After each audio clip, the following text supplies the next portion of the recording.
I'm looking at YouTube and I'm not seeing us.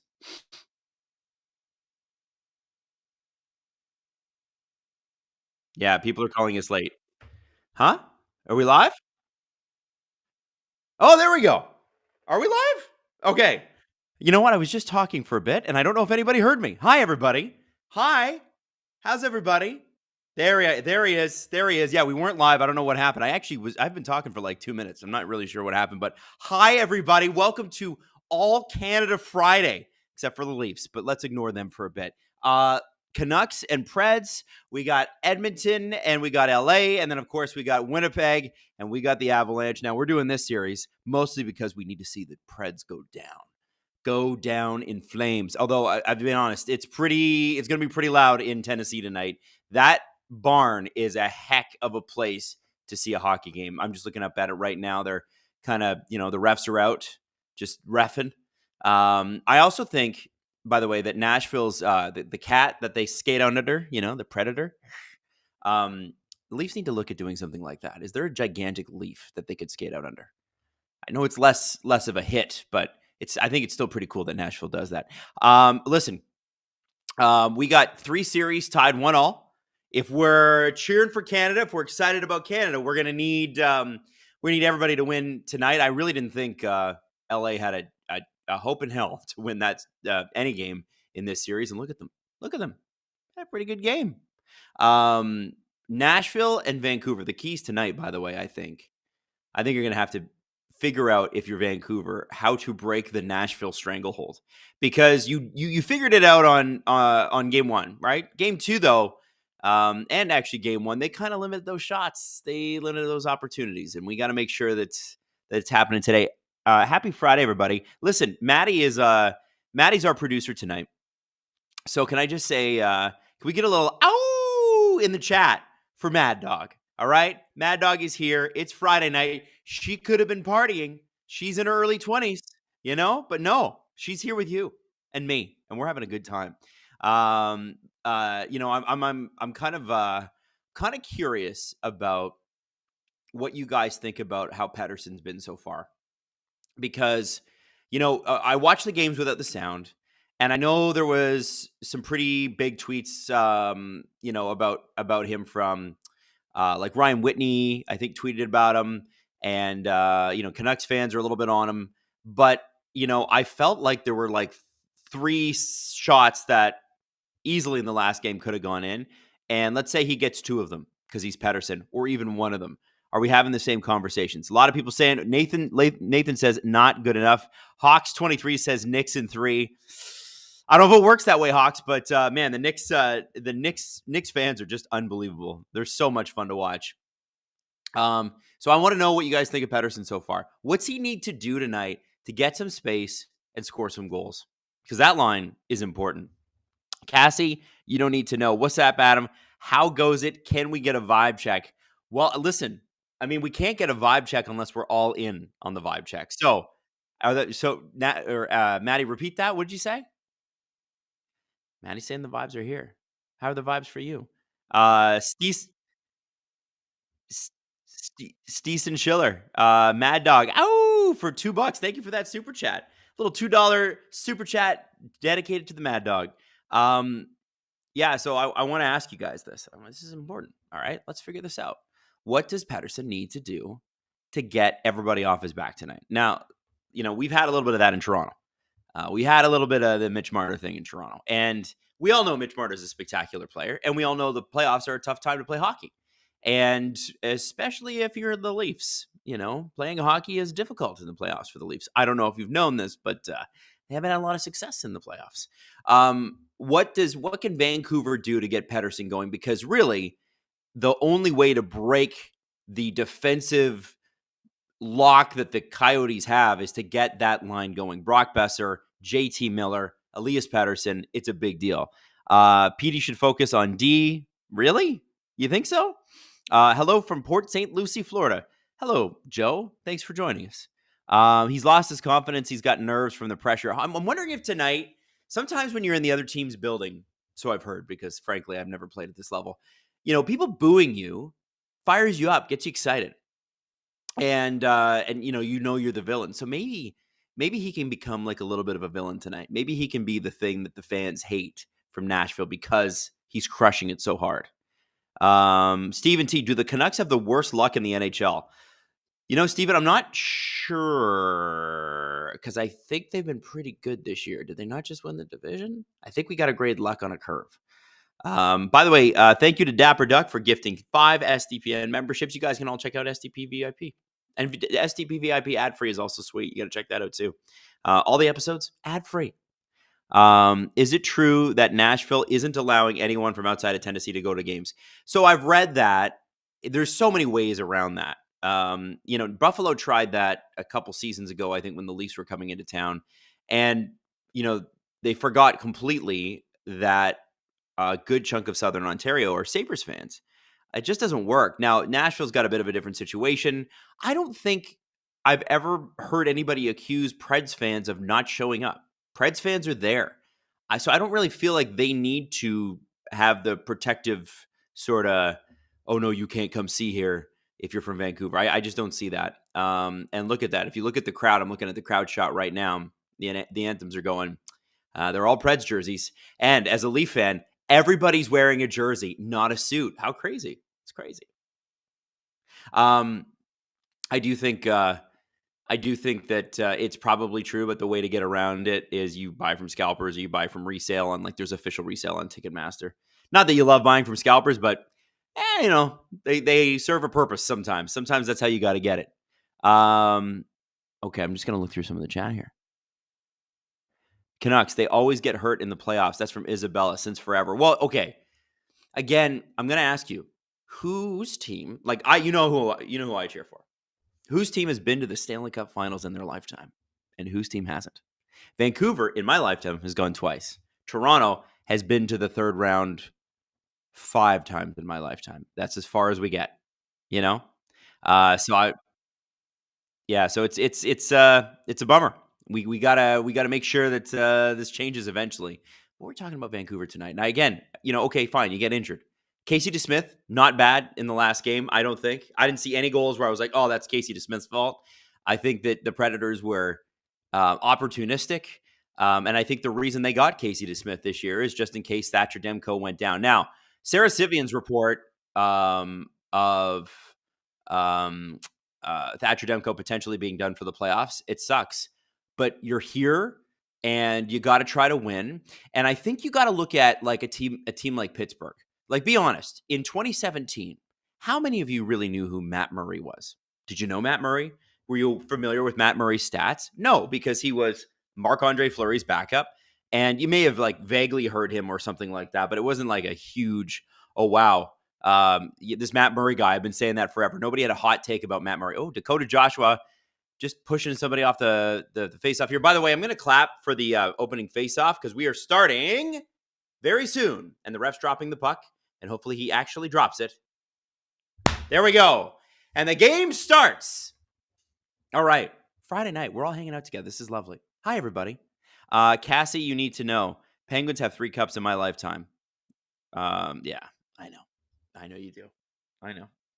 And also, in my lifetime, the Penguins have 5 cups. I guess that means, Cassie, you're a lot younger than I am. Can't forget about 91, 92. Or is it 92, 93? I think it was that.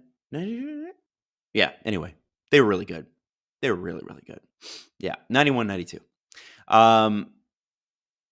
Here we go. So again, we're looking for Vancouver to do a couple things here. Quick breakouts, okay? They can use their speed, get around Nashville. Don't let them get set up. That's one thing. Number 2, you got to be opportunistic with your shots. You can't. Jesse made a good point. We were talking about it on the podcast the other day. Pettersson's almost goal that was on that tough angle, you got to score that. You got to score that. Playoffs are not about expected goals. They're about actual goals. And as much as expected goals are nice later and go, hey, that line had a good night, better than I thought. If they didn't convert, it really doesn't matter. And that's kind of the point here. So what do we got here? 91, 92 versus North Stars. Yeah. Montreal won in 93. That's right. And then New York 94, and then New Jersey 95, and then Colorado 96, and then Detroit 97, 98, and then Dallas 99. That's right. That's right. I remember. Adam, Jesse would use the clap sound effect. Have you thought of doing that? You know what? There is that. Jesse's got a hot. Oh, here we go. Oh, Mikheyev's offside. Jesse's got one of those hotkey things where he can like fire it off and whatever. Now, here's my thing. I am not very technically capable, and I need to sit down with Jesse for an hour and actually go through like what it is to. That was a big hit on Quinn Hughes. Yeah, that didn't feel good. Although, I mean, maybe Quinn Hughes isn't hurt. He just kind of looks sad always. He's got sad resting face. Jared P., why is Nashville in the Western Conference? Well, Jared P., I don't know they necessarily will be forever. You never know. Maybe they expand twice in the West and Nashville goes to the East. Who knows? Right? I mean, Toronto used to be in the Western Conference, for goodness sakes. So, you know, it's just a funny part about the NHL. Lots of travel. What are you going to do? All right, so Mikheyev line on. And this is kind of the first that we're about 2.5 minutes in. This is the first time that really Vancouver's gained the zone. I don't love this start. Not that it's bad, but I kind of was hoping they'd come out and be dominant. Is that unfair? Might be. But I was hoping they'd come out with like, straight shot out of a cannon. So Teddy Bluger line, here we go.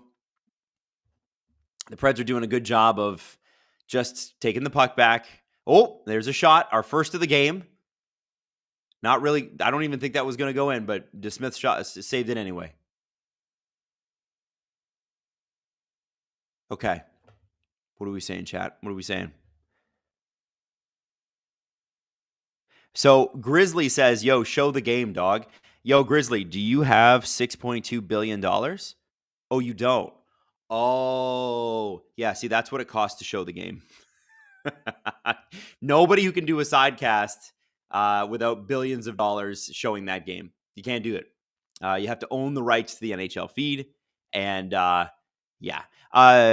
Exalt is asking, who's winning this coaching battle so far? I think that's, man, it's split, but I'm going to give the edge to Andrew Brunette. Because even in game one, Vancouver had way less shots than they should have. Nashville has looked more like Nashville than I would say Vancouver has looked like Vancouver. Does that make sense?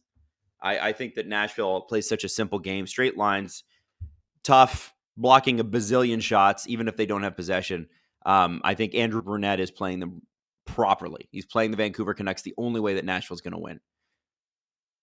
Okay, so Nashville's had a really, I think, good start. Here we go. We get an opportunity. Oh, you should have shot. How is that not a goal? Ryan O'Reilly absolutely robbed there. Or did he miss? Okay, I can't wait to see the replay on that one. Ryan O'Reilly, actually, I have to say, as a guy who loved him on the Leafs for the short time he was here, awful dangerous in the playoffs. There he goes again. Oh, another save. So that's 2 Ryan O'Reilly scoring chances in 30 seconds. See, this is what I was worried about with Vancouver. I wanted them to come out the way Nashville has come out.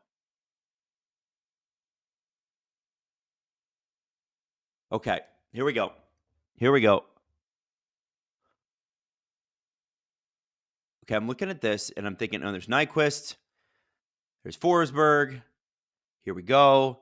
This line is putting serious pressure on him. Wow. Look at this. It's the Di Giuseppe, Lafferty, Lindholm line. Not a great start. Okay, and then Mr. Soucy, if you're going to whack that puck, really whack it. Hit it. There we go. We got to change. Let's see what Vancouver can do. Oh, big. Okay, all right. Thought it was going to be a bigger hit than that, but it was all right. By the way, if you're just tuning in, we're at 15:06. Oh, that's Natalie gifting 10 SDPN memberships. I'm pretty sure that's my Natalie, as in my wife. So welcome to SDPN VIP, everybody. Very excited. Thanks, Natalie. She's always tuning in from home. Just check it in. I'm sure she'll figure out something else to watch at some point. Like, she has to listen to me talk all the time. Oh, we got a little dust up here. This is what you want. But here's where, so Luke Schenn's got two guys by the scruff of the neck, and he is handling them both pretty well. You expect this from the Kiefer Sherwood line. You expect this when Luke Schenn's out there. Zadorov is so big. But, Schenn actually next to Zadorov, not as big. I don't know what. I'm not really sure what the rest of these guys are going to do here. It's Luke Shen. He's big. Connor Garland, respect. Love the mustache. Looks great. Yeah, you're not winning that one. You need Zadorov in on that one. To everybody that got their VIP memberships, you can shout out my wife. She supportive, supportive. Yeah, that was bad. The South Sea thing. What was that? What were we doing there? Come on, Carson. You're supposed to have good hand eye. Dakota Joshua. Ooh, big hit. Man, he's been a factor in this series. Either way, that guy's getting a lot of money at the end of the season. So is that okay? I'm not really sure. I don't have sound on. I could see how that could be a penalty, but it's also the playoffs. Like, if you watch the playoffs with any sort of regularity, you can't tell me that that's a penalty call in a game 5 or a 6 or a 7. There's no way. There's no way. Oh, Talkett's pissed. He should be. That's in my opinion, no. Nashville fans, if you're here, I'm not trying to be biased against you, but even that is not a playoff call. You've watched a lot of playoff hockey. I don't think so. Rick Tocchet looks like he's going to shoot lasers through. Okay, so they've called the major so they can review it. See what happens. Adam, does SDP have to pay taxes on Natalie's gift? I don't think so. I don't know how that works. I have no idea how that works. If there's any accountants in the chat, you let us know. I don't know. Yeah, it's a tough hit. I don't know. That feels like a playoff hit to me. I know Zadorov's just losing his mind right now. I'm watching this. I don't know, guys. Like, do you think that's a hit? Like, I've seen like 20 of those this offseason or this postseason. NHL TV won't let me in. I rely on your commentary. Crash test fetus. Well, it sounds like it's time to sail the 7 seas, my friend. Just put the game on mute. By the way, if everybody wants to line everything up, it's 15:03 that we're stuck at. 15:03. Are we serious?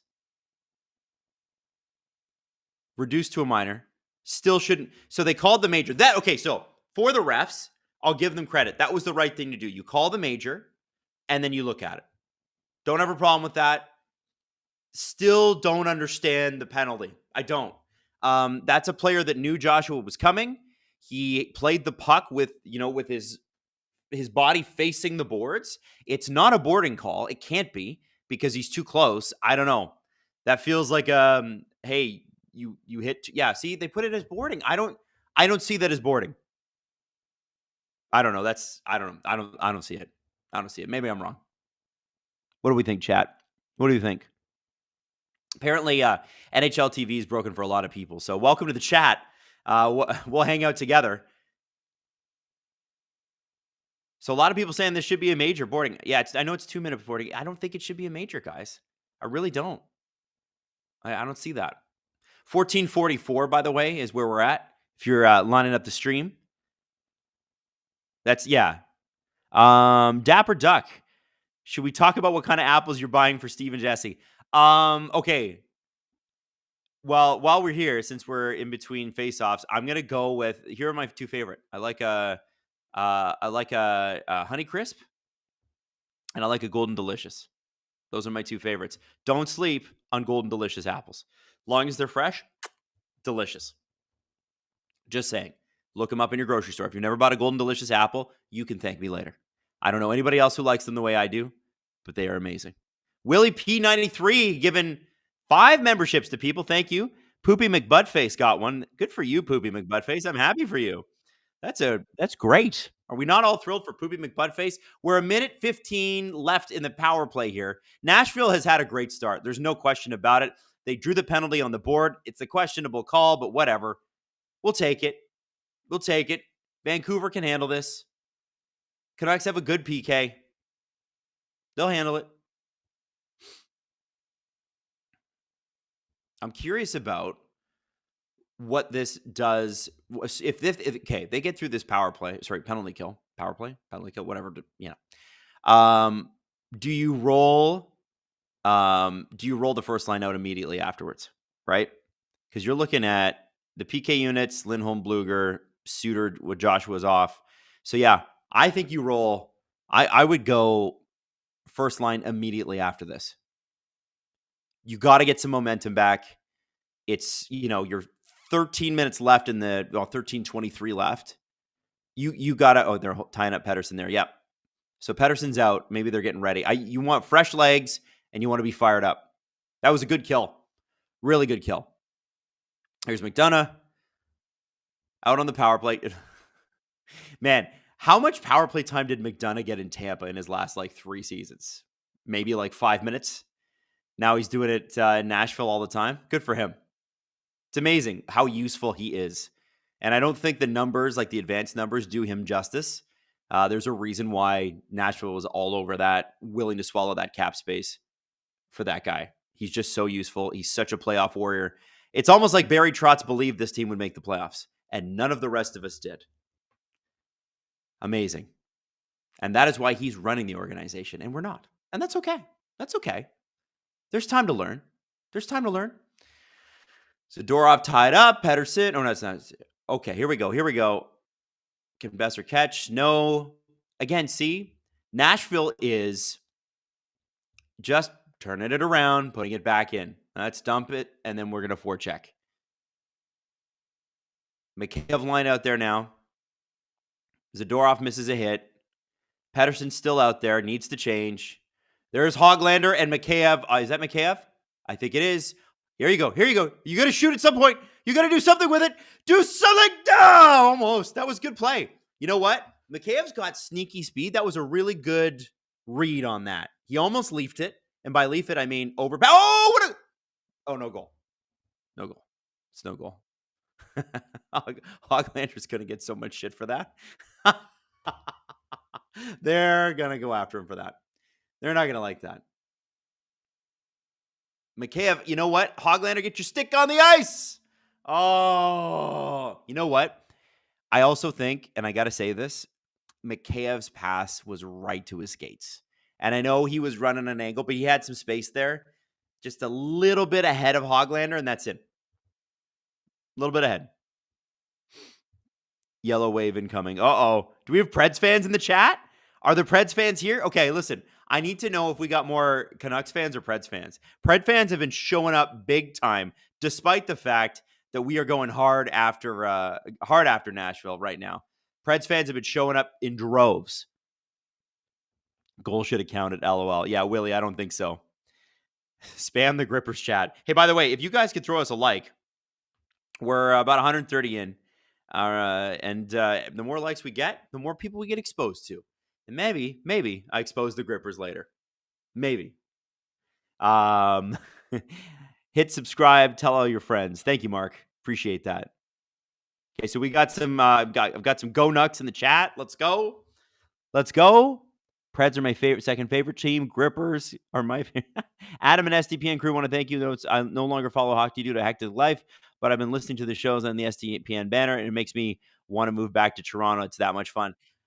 Well, thank you, Alla. It's honestly, sometimes life gets busy and you can't watch the games. I'll remember, I can remember the later Vesa Toskala years. I didn't see a lot of hockey games because I was working an overnight shift and I had to get prepped and ready to go. And I was living in Halifax. Couldn't happen. So let's get 1,000 likes for free Grippers. Nathan Valaket. Thank you, Nathan. So sometimes, life gets crazy. And we're glad that we can keep you apprised because the drama never stops in the NHL. It's actually been, to be honest, it's been a great year. The regular season was objectively one of the best that I can remember. And I think part of that is the COVID stuff finally being over, in the sense that not that COVID's gone away, but it's not like a major public health threat every day, all the time, leading the news. This is the first season we've had since COVID where the entire season is running on time. Even last year's schedule was still a bit off, still a bit compressed. Jordan Salier, let's go Preds. Thank you, Jordan. Love seeing the Preds come up. Adam, for a future VIP episode, can we get to know behind the scenes of SDPN like Mad Dog and producer Nick? Yeah, we could probably do that. We probably wouldn't put that on the VIP. We'd probably put that on the main episode. Want everybody to get to know them, right? But maybe we can do something. Well, Mad Dog wants to know what you guys want to know. By the way, 11:26 left in the game. What do you want to know? If you want to know anything about Mad Dog, hit it up. Justin Landry, do you think Halifax could support an NHL team? No. And it's not because the fans wouldn't be there, but you got to remember there's a lot more factors to um, running a hockey team than just the gate. You got to look at income in the area. First off, what can you charge for a ticket? You got to look at potential audience. The Maritimes themselves, I don't like, you'd have to have 3 or 4 provinces essentially support it. Newfoundland, PEI, New Brunswick, and of course, Nova Scotia, all being like major supporters. Like, I think what we need to get Halifax is a CFL team, and they're not even convinced it can work there. The other problem is that, here we go. Do we get the first Canucks shot of the game? We're 10:34 in. Do we get a Canucks shot? Girthy Bettman, as a lifelong Gary Bettman fan, I hope my streak continues against Canada. Is that because you don't want Canada to win the cup, Gary? Is that what it is? Yeah, we need Halifax to get a CFL team if they could support it. Travel is the worst part. Travel is so expensive in this country. There's many reasons for it. I won't get into them. It doesn't need to be this expensive, but we've sort of made it that way, and that's why most Canadians, do not travel or vacation within Canada. Fun fact. Jonas Correa. As a Lightning fan, I miss McDonough. He's invaluable. We sorely miss him. Man, he's been great in this series. Just tough, mean, and really good, underrated playmaker. He didn't need to be in Vancouver at all. In Vancouver. Jeez. I'm not sharp tonight. Woo! He didn't need to be in Tampa because he had Hedman and Sergachev and other guys for that. He just needed to be mean and tough. But he's good puck handling, playing well. I think he fits right in. It's a great system. Gonna go with Honeycrisp apples. Love SDPN so much. I've learned a lot watching you. Thank you, T.A. Neiman. Neiman? Julian Nikolov, get ready for low event hockey. Yes. Yes, it is. Yes, it is. It is low event hockey. Yeah. Yeah. It's this is the Preds game, guys. Welcome to the Preds game. And I think this is the challenge for Vancouver. If you're a Canucks fan and if you're on the Canucks coaching staff, you have to build a game plan with these talented and in their prime players, which they have. Pettersson, Besser, Miller, Quinn Hughes isn't quite. Quinn Hughes is so scary good. I wouldn't call him in his prime yet, though. He's like 23. There's no way that guy's in his prime. Your prime hits is it's like 25 to 30. That's your sweet spot. Rick Tocchet has an experienced enough roster to put together a team that should be able to work its way around the Nashville system. If Nashville goes deep in these playoffs, I'm afraid for the NHL because people are going to start to copy their style. And if they do, it's going to be like what New Jersey did. If anybody's as old as I am, what New Jersey did at the end of the 90s, which is we like to call the dead puck era. It was terrible. I hated it. Hated it. Yeah. William Richards. New Brunswick are here. It would be amazing to have a team closer by, but there's a weird reluctance to travel between cities. I've noticed Halifax is 2 to 3 hours from us. Yeah, and I've done that drive. I've done the drive from. I'm assuming you're from Moncton. Maybe you're not. I've done the drive. Not that bad, but it has to be built into the culture. I just don't think the economics out there are just they don't lend themselves to that. I put it this way: if Quebec City can't get a team, it's just not going to happen for Halifax. But teams like the Mooseheads, so well traveled, so well followed. There are Mooseheads fans everywhere. Nathan McKinnon, Jonathan Drouin, big names, Adam just got here. I'm muted at work. All I see is Honeycrisp. Must be Apple Talk. 100,000 or 10,000% Honeycrisp. Love it. Love it. If you're as old as I am, Adam, there's no need to call out our ages here, but okay, well, fine. I'm 36. I just turned 36 a couple weeks ago. Girthy Bettman. Yes, I told the refs the Leafs are going to make the finals, but they're losing in Game 7. Don't tell Steve. No, you didn't. That's how I know it's not the real Gary Bettman. Because the real Gary Bettman would be like, I prefer that you don't exist. By the way, I love the conspiracy theories about Toronto. Oh, if only the NHL wanted us to win. If only the conspiracy theories were true. If only. Here we go. JT Miller killing the penalty. Yossi, Forsberg. Let's see if they get to. Oh, see, they play that. They do that a lot. Watch, they're going to go to. So O'Reilly and Nyquist are circling around. One guy low, one guy right in front of the net, and it's always O'Reilly. And then Forsberg and Nyquist sneak in. You see how O'Reilly is always there, and there's nobody getting him. If a puck goes in, oh, here we go. We get a Vancouver break. Here we go. And okay. Kill the time. Good play.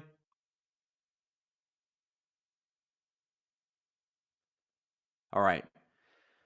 You know what? I got to give Vancouver credit. Watching their penalty kill, guys, watching your penalty kill, it's making me wish the Leafs did some of the same things. But let's not talk about them. Let's not do it. From Dean, Adam. Since you dislike peanut butter and chocolate combo, is mint and chocolate acceptable? Also, no question about it. Smarties better than M&Ms. Well, first off, you're wrong. M&Ms are better than Smarties. If you like the taste of weird candy, then you like Smarties. However, when you eat your Smarties, you must eat the red ones last. That is how it works. I don't love peanut butter and chocolate together. Mint chocolate, I love. It's my favorite ice cream. Mint chocolate chip. Hard to get a good one, though. A lot of mint chocolate. Oh, big hit. Big hit, baby. Colton Sissons, I think that was. Oh, that was good. Wow, that'll get the fans into it. You know, for a this is such a Barry Trotz game. 4 shots, Nashville, 0 Vancouver. 0 shots, Vancouver, guys. Okay, you're not going to just nail the goalie and not get a penalty for that. They're going to kill this guy. They're going to kill McCarron. I mean, they're going to kill him. They're going to kill him. Michael McCarron absolutely laying the body on Casey DeSmith. They're going to kill him. Now, it's going to take more than one person to kill him because he's big. And that's what he's there to do. But does Vancouver get its first shot of the game on the upcoming Michael McCarron power play? We'll have to see. Casey DeSmith looks fine. It was a clean hit, but the one thing that Nashville is starting to learn is that, with the exception of, I think, Zadorov and maybe Dakota Joshua, who's been so good, the Vancouver Canucks are not that big. They're tough enough, but they're not that big. That is I am absolutely shocked that somebody didn't jump on him. That is a crazy hit. I have not seen a goaltender laid out like that in years. Wow. It was clean, though. You can see DeSmith laughing. Clean hit. Just 2 minutes. I don't know. What do we think, chat? Are you, if you're the Nashville Predators, are you down? Do you like this? Are you excited about Michael McCarron laying out a goalie, or is that a stupid penalty? DeSmith even tried to get out of the way. Adam, if you had to buy a Canucks jersey, which player would you want to get? I would get Canucks and Leafs great Alexander McGillney. A lot of people forget how great he was as a Canuck. I would get Alexander McGillney. And if I want to be a real a-hole, I'd get Mark Messier. Should I get a Mark Messier hat or a Vancouver jersey, guys? By the way, if you go, if you guys are Vancouver fans, I want to know, when you're in the arena, when you're at Rogers Place, Rogers Arena, Rogers Center, Rogers Corporate Office. What's it called? I don't even know. Here we go. Are there any Messier jerseys left is my question. Any Messier jerseys in Vancouver? Question. Does anybody wear a Messier jersey ironically? Do they do it because they don't know? Have you ever seen a Messier jersey? Here we go. JT Miller, loses the puck. Back to Quinn Hughes. Okay, now, so somebody to watch here is Pettersson on the high boards. He did have some chances there on the power play last game. If he can convert today, they're going to be looking for him, especially because the press has been giving it to him. Lindholm's out there. I wonder, I guess Vancouver, are they changing?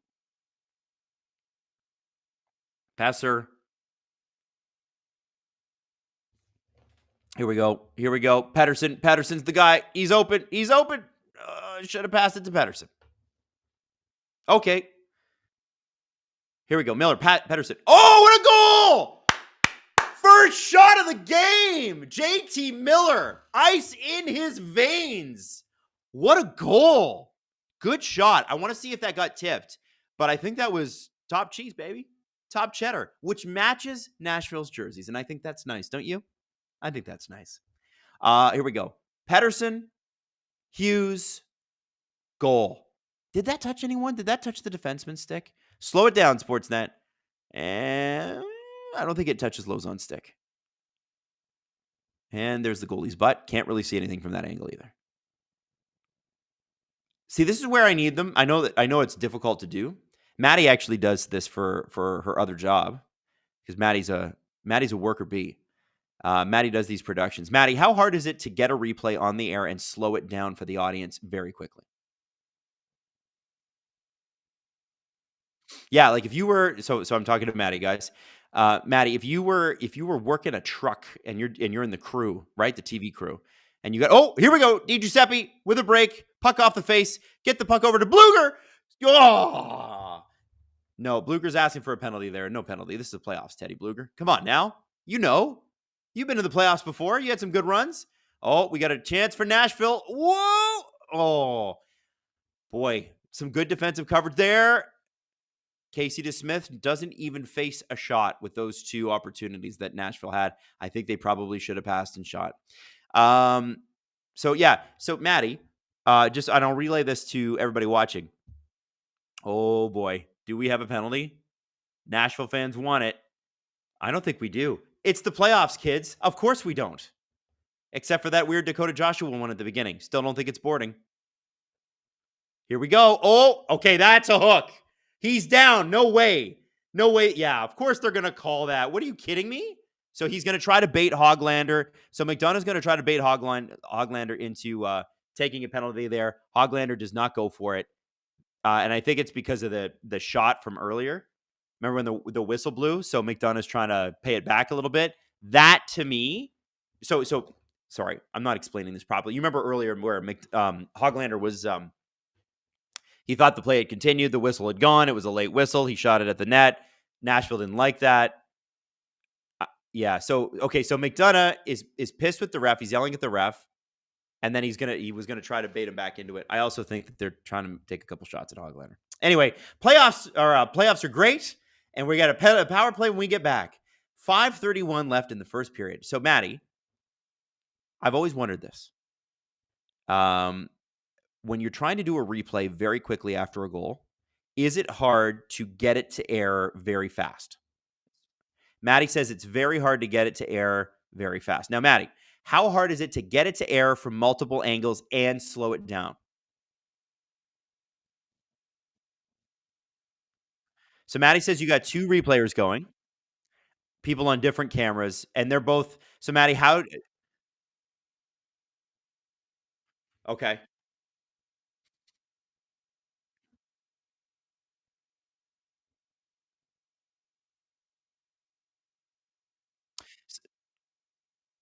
Okay, so Maddie's saying that there would be usually like 4 in a truck, but still not easy to do. Not easy to turn it around. We've got don't care for your political takes very much, but enjoy your casting. Like a soft-spoken Eddie Olchuk. Great job. Thank you, Cryptic. That wasn't cryptic at all. That was pretty on the nose. James Stemler.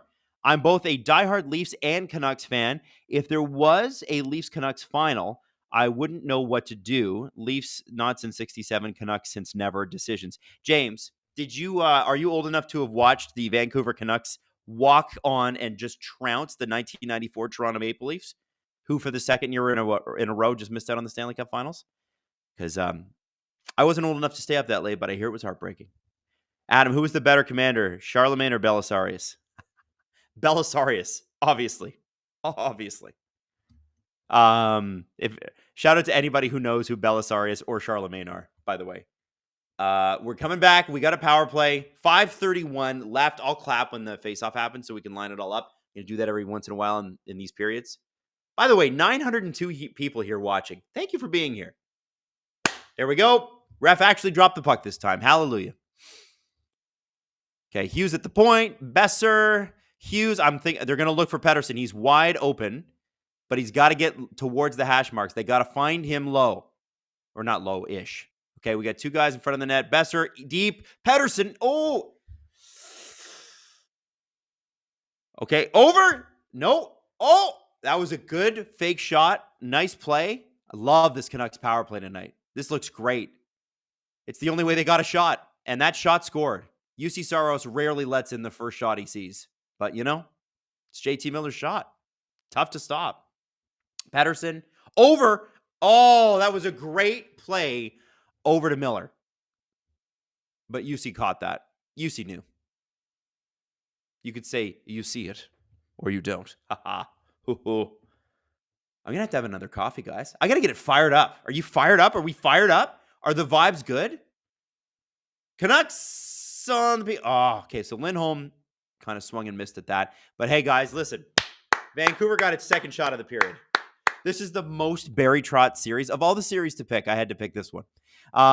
Quinn Hughes gets the puck stripped. That's not good. That kills time. Still 40 seconds left in the power play. Quinn Hughes now going to do a breakout, although he's well covered. We got JT Miller in, Besser, Hughes. Guys are staying on the ice. I would too. With shots like that, with players like that, you got to do that. I wonder if the Canucks are going for a change now. Yeah. Okay, so 17 seconds left. Do you go power play 2, or do you just put a line out there? That's what I would do. I'm looking at this, and I'm thinking, okay, yeah, it's Dakota Joshua season. South Sea with a bad pinch. Why did he do that? Oh, no. Oh, no, and they swing and they miss. Wow, it's like watching the Blue Jays take an at-bat. Wow. Okay, Nashville probably should have scored there. Vancouver got real lucky. Real lucky. South Sea with a bad pinch. Now we got a 2-on-2 that's going to turn into a 3-on-2 if they're not careful. Teddy Bluger. All right, 2-on-2 the other way. This is good back and forth hockey. The kind of shit that Barry Trotz hates. This is Vancouver's style of game. If they can keep this going, Mikheyev around, no shot. Bluger down deep to Mikheyev. Hoglander. Oh, no, it's DiGiuseppe. No, who is that? Who is out there? It's not Hoglander. Our TV's a little blurry tonight, so I can't see the numbers as well, which is why I'm not calling out the names as much. Not loving that. Or maybe my eyesight's going. Oh, no. Oh, no. Did that go off? That went off somebody.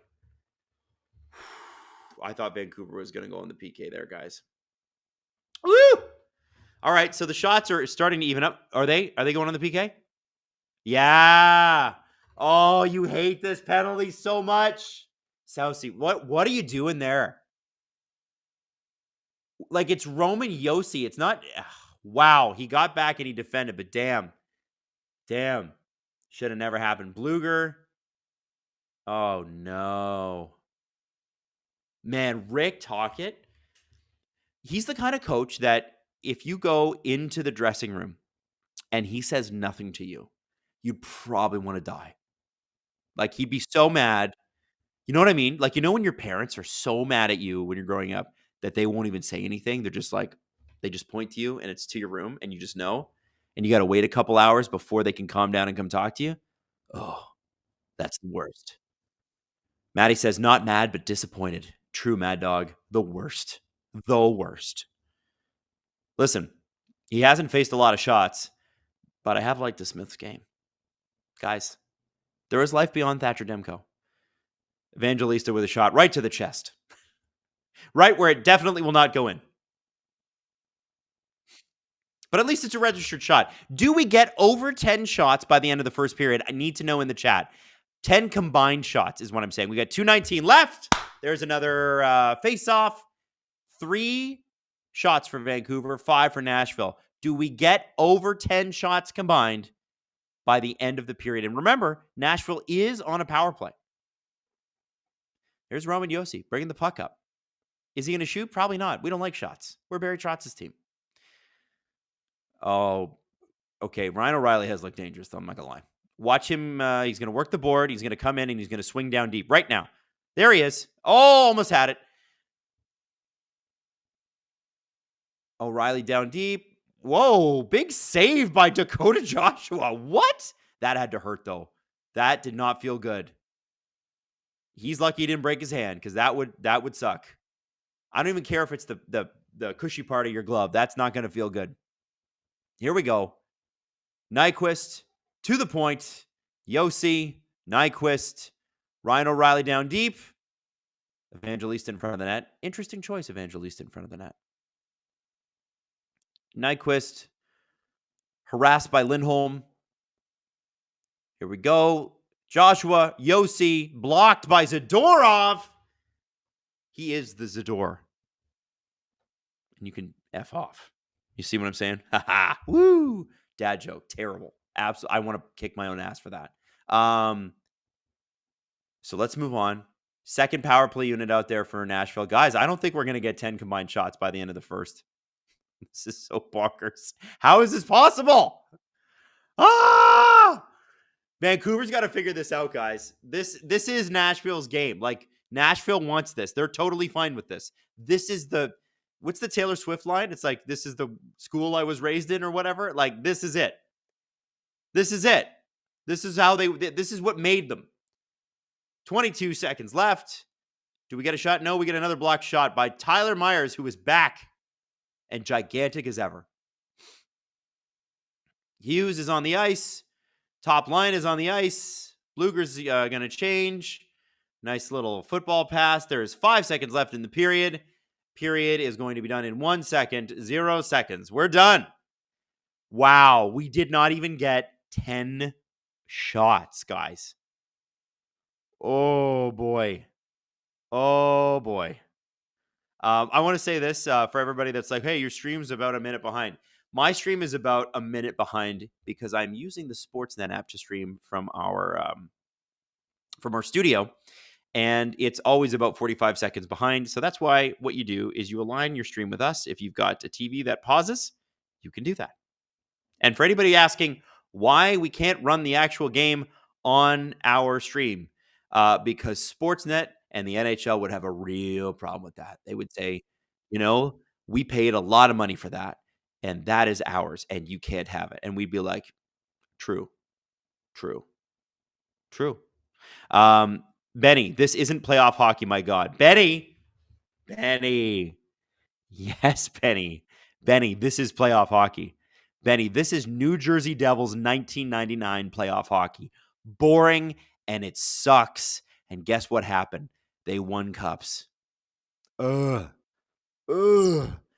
biggest fear, we can't, if you're a Vancouver Canucks fan, and I'm pro Vancouver in this series, we cannot let the Nashville Predators get away with this, because even them making the second round might mean other teams are going to do this again.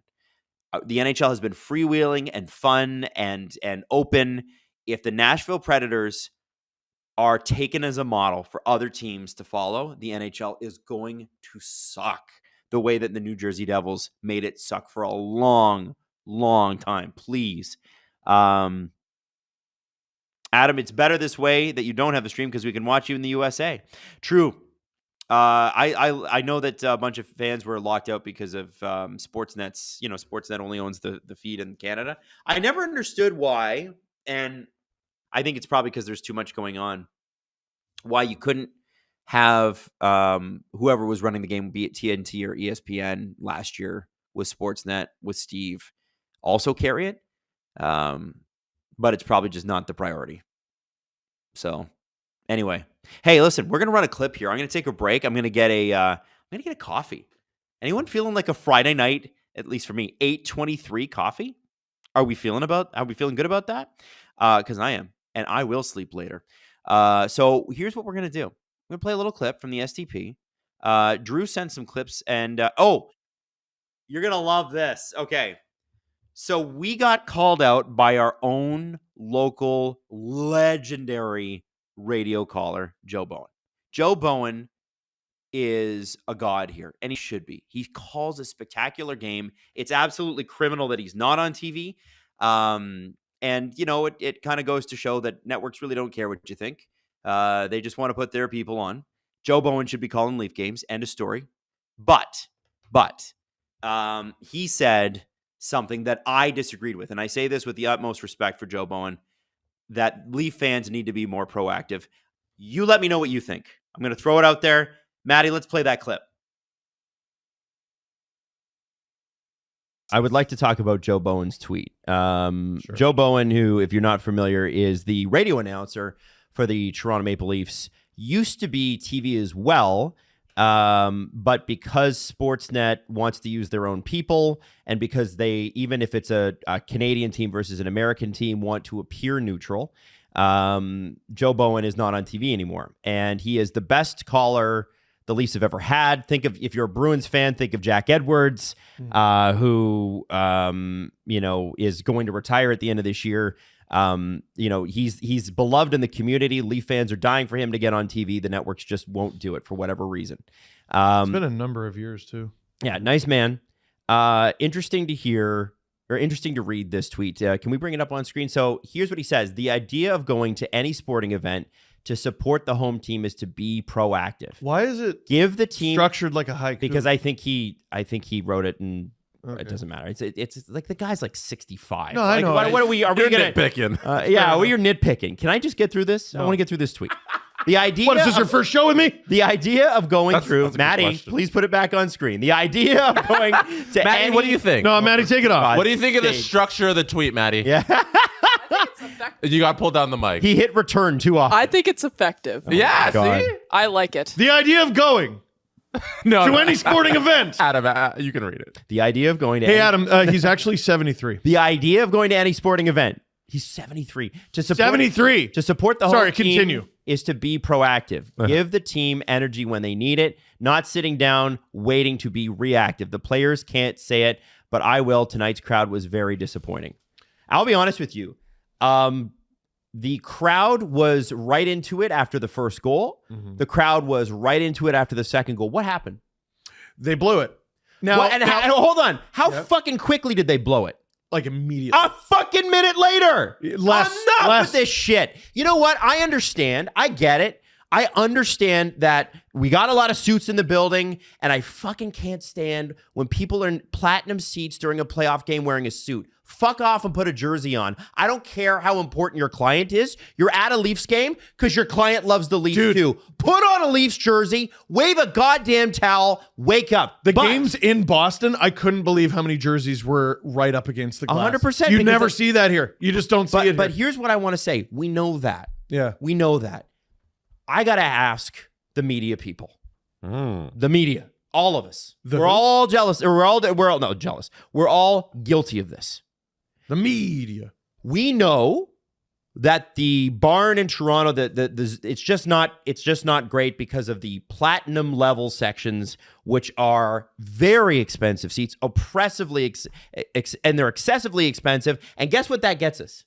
What? It gives us a ton of. We have more coaches than any team in the NHL. You know, not only do we have assistant coaches, but we have an offensive coordinator and a defensive coordinator. You know that. Mike Van Ryan is a defensive coordinator for the Leafs. Oh, man. We have 5 effing coaches. We have more scouts. We have more this, more that than anybody else. Bigger analytics staff. Not sure how much it's done for us. Those people are buying those things for us. Okay? Yeah. So I am willing to accept that. Mm-hmm. But what I am not willing to accept is completely erasing the fact that the fans were into it. And the reasons the fans are reactive is because this team fucking blows it all the time. And when you're in the building, you can feel it. You're nervous. You're nervous. Sorry. I'm sorry. Is my cheering not good enough for you? Well, your winning isn't good enough for me. So enough with this shit. I understand, and I'm willing to accept the trade-off. The fans were loud. Jesse and I were up in the 600 level, so that's the gondola level, and we were up right above the blues and the greens, which are those people are loud. It's loud up there. And I've been to Bruins playoff games. It's loud in there. But and the fans were rocking before that game. When the Leafs opened the scoring, it was ear splitting. The problem we have is that we continue to have a team that we cannot trust. I can't enjoy the good moments. I can't enjoy being up 1-0. I can't enjoy tying the game 2-2. I can't enjoy it. Mm-hmm. I can't. Ryan Reeves went out there and had some banger shifts. Crazy stuff. Fans are right into it. What happens? Boston comes back and scores or has a crazy opportunity. At some point, expecting the fans to carry an $83 million team to victory is fucking bullshit. It's a bullshit ask. Win. Fucking win, man. You gotta win. Win. Now, another problem, and I've said this for a few years, is you know what's impossible to do? Literally impossible, is go to a Leaf game with a big group. Unless you're like spectacularly rich. Yeah, unless you like own the team or a corporate sponsor. But even then you would have to know someone because all these season seats are owned by like all these different corporate, like who would you even call? Yeah, you're like, getting 2x2s, right? Like I was counting on my fingers while you were going on that rant because I'm trying to figure out how many letters are in Matthews. And the reason I was trying to do that is remember the dudes who followed the team around? Yep. They went to Buffalo, they went to Florida. Buffalo and both games in Florida. Yep. Couldn't do that in Toronto. 8 guys. No. 8 guys sat next to each other. You can't do that here. No. That'd be $10,000. You can't bring a group of 8 people. 8 seats don't exist consecutively in Scotiabank Arena that you can purchase. That's Which impossible. is, by the way, a good thing. That's a good problem to have. I would argue. That's a good problem to have for the Leafs. Sure. Well, for the team, financially. If you're talking about the bottom line, yeah, in and terms that's of why, fandom, but that is sucks. why I put it on the organization. Because, okay, fine. You want to sell all those platinum seats at outrageous prices that really only corporations can buy? Because that's really only where it makes sense. You buy that personally and you can't write it off, you're blowing money out of the window. Like you're torching it. The reason that those corporate seats are there and the reason they'll spend money on them is they can write them off. That's taxable income that goes to them and it doesn't go to Justin Trudeau. And they're thrilled about that. My point is we've given you the money. We've accepted that our barn isn't as exciting because as fans, we understand that that's happening. We've given you all the resources. I'm sorry. It comes back to the team. It comes back to management. It comes back to how this has all been put together, which is, if I can guarantee you, the reason why Boston fans are dancing in the aisles is because they've won before. It's because they've been good for a long time. And yes, they haven't won a cup since 2011, but they've been to the finals. They regularly win 1 or 2 rounds. Yep. Last year was such a story because they didn't win. Yep. Honestly, Boston fans are confident. As a Leaf fan, do you know what that feels like? And is that your fault? I don't think so. The only thing against the winning argument is that there are plenty of places around the league that have much better atmospheres. Like currently, every Canadian team in the playoffs has much better atmospheres, and none of them have won anything. So this is what I was going to ask. The closest comparable I can think of, like a team that has had basically exclusively heartbreak. They're a little on edge. They haven't been in the playoffs for a while. They got a lot of corporate backing. That's Vancouver, who have just a terrific atmosphere for these 2 games. It's also right. Been So 10 why does years, it suck guys. shit here? It's been 10 years since Vancouver's been in. They're riding a high of just being there. So and it's not an insult. So so that's an interesting point. So I'm trying to figure out, was it louder in 2017 when that rookie team made it? Sure. For the Leafs. And you know what? It was. Yeah. Because we were riding high. But we had what has happened since how many then? Game 7 or Game 5 meltdowns has this team had since? Boston. 2018, 2019. 2020 and we weren't even there. 2021 and we weren't even there. 2022. They finally won in 23 and they lost to Florida in Toronto. By the way. So let me ask you know what I mean? Yeah. So listen, scar tissue, dude. Nothing against Joe Bowen personally. No, I understand what he's saying, but dude, like, what do you expect? These guys, this. Am I on? Huh? Hi. Okay, Maddie didn't really give me a heads up that I was coming on there. You got to count me in, Maddie. Come on.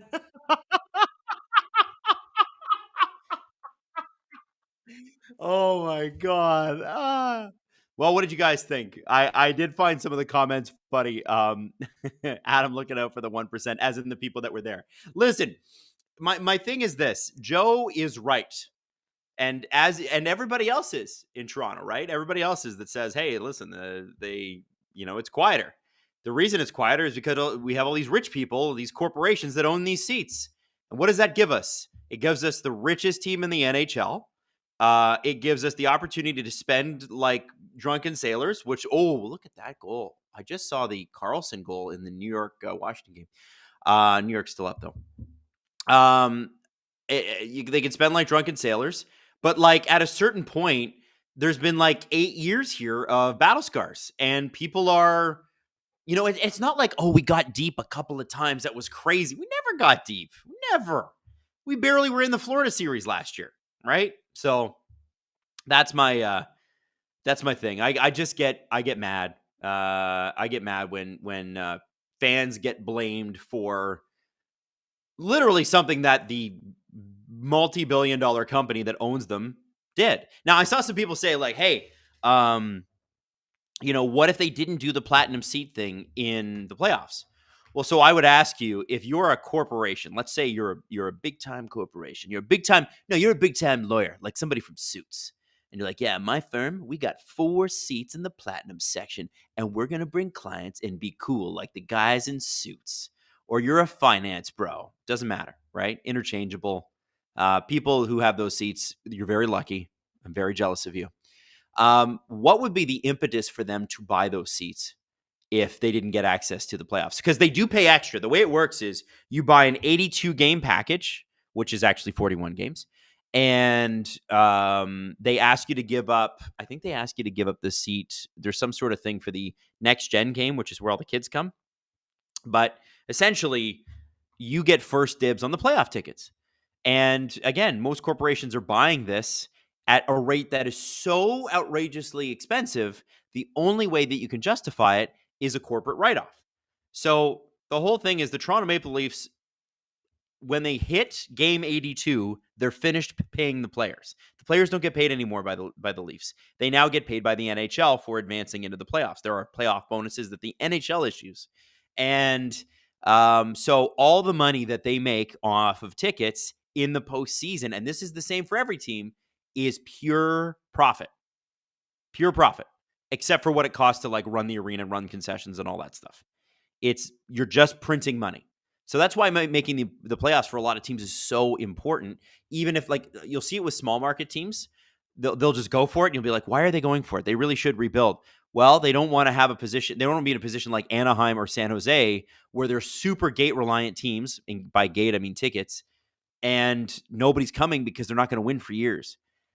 These platinum seats people, they are funding the outrageous amount of analytics and pro scouting and all the other and amateur scouting staff that the Toronto Maple Leafs have.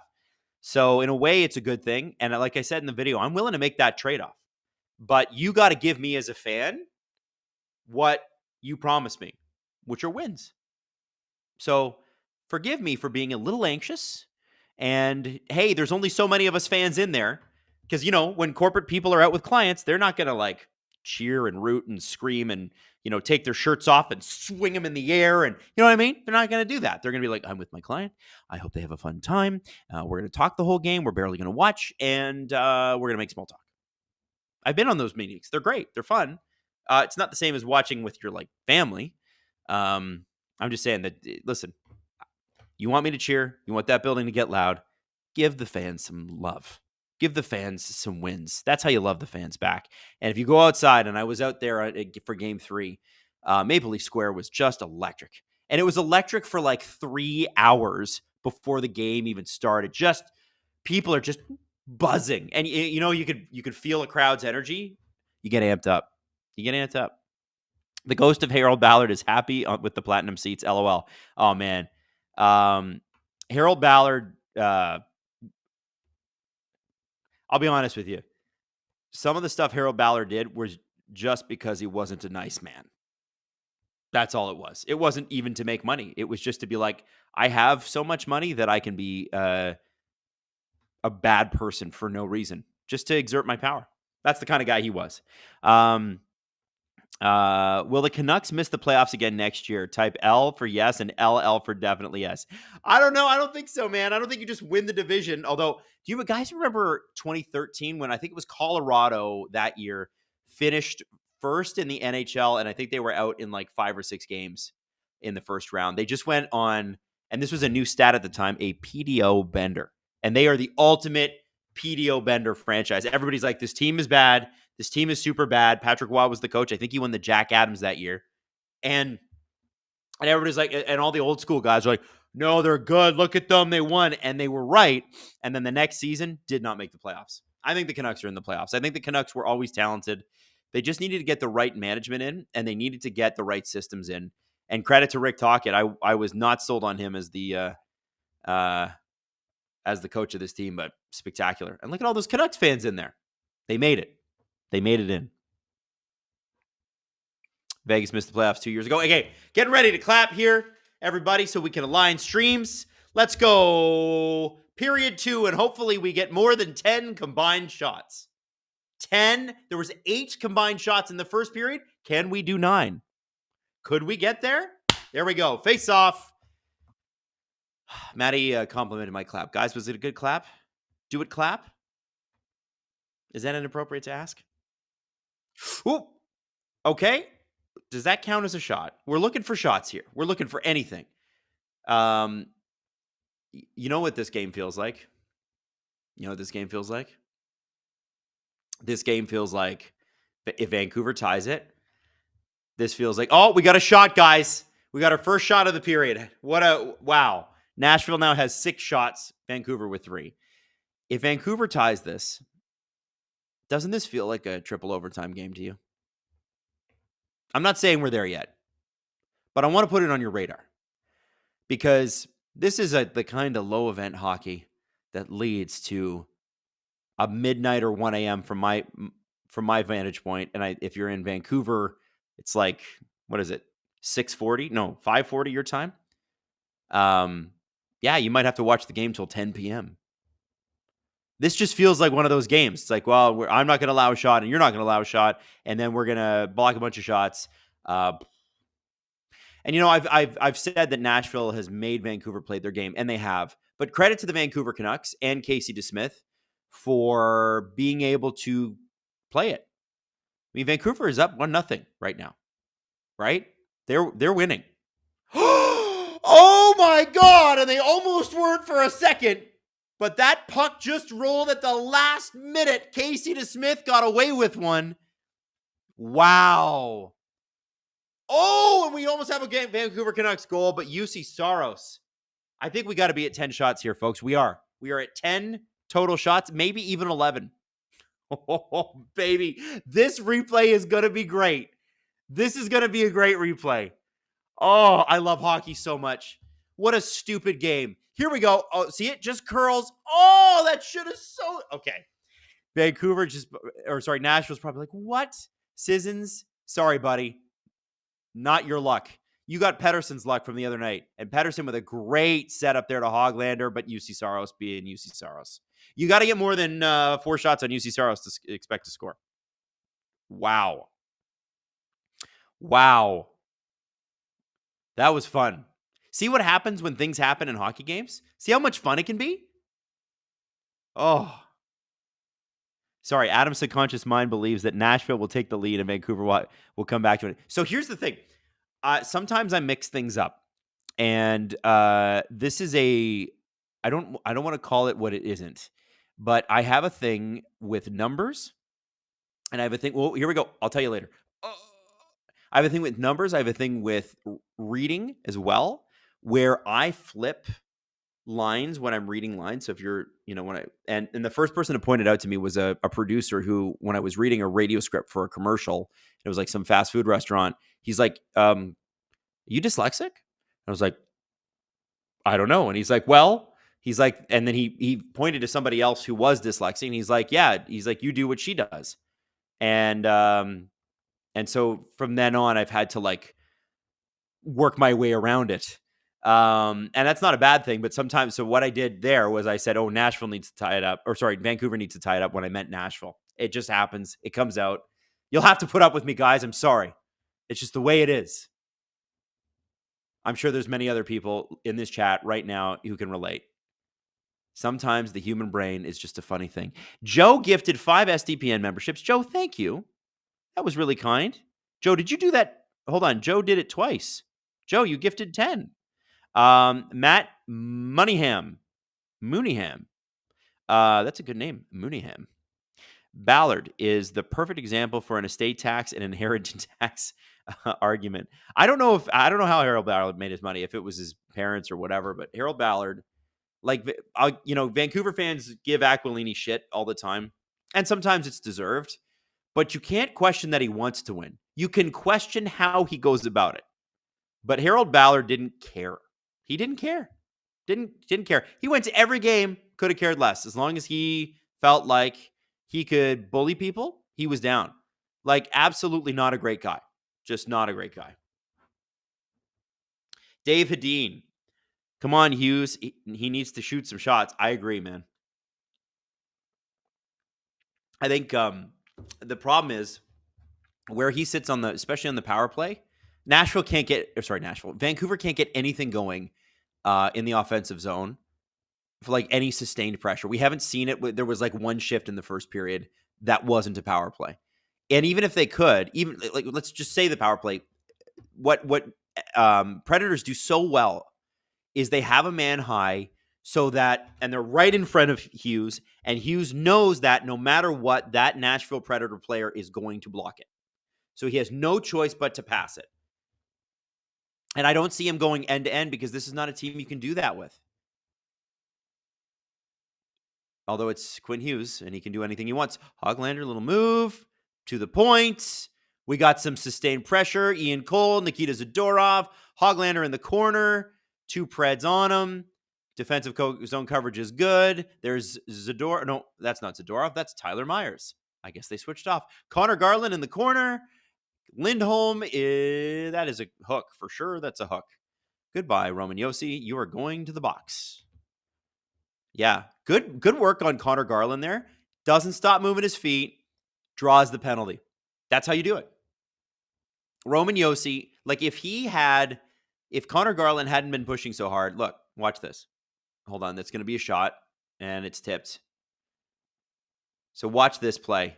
Watch him. Yeah. Oh, okay. I had it the wrong way. But even so. Oh, my God. Did he get it caught in the skate? Oh, we did. Totally by accident. Well, sucks to be you, Roman Josi. Sorry. Bummer. All right. So, guys, people are trying to get us to 1,000 likes, so I show off my feet. We're at 349, though. We're ways to go. At this point, we have more shots on goal than we have likes. Come on, guys. We gotta up those likes. We gotta smash that like button like proper YouTube channels do. What I like about Myers is that he actually shoots the puck. Gordon McDowell. Gordon, I agree. Does that go in? That's a goal. That's a goal. We had a shot and the goal in this game. Vancouver is up 2-0. Opportunistic as heck. Wow. First off, I just want to point out to you on the score bug on the TV that we were at 11 or 12 shots. Now we're back down to 10 shots. Hilarious. Besser out front here. Good play. And then we back down. Wow. So Besser basically, by making a really solid play, set himself up. Nice. Okay, but perfect. Perfect goal. Perfect pass. Perfect goal. Gotta love that. And I'll look at that. Rogers Arena going nuts.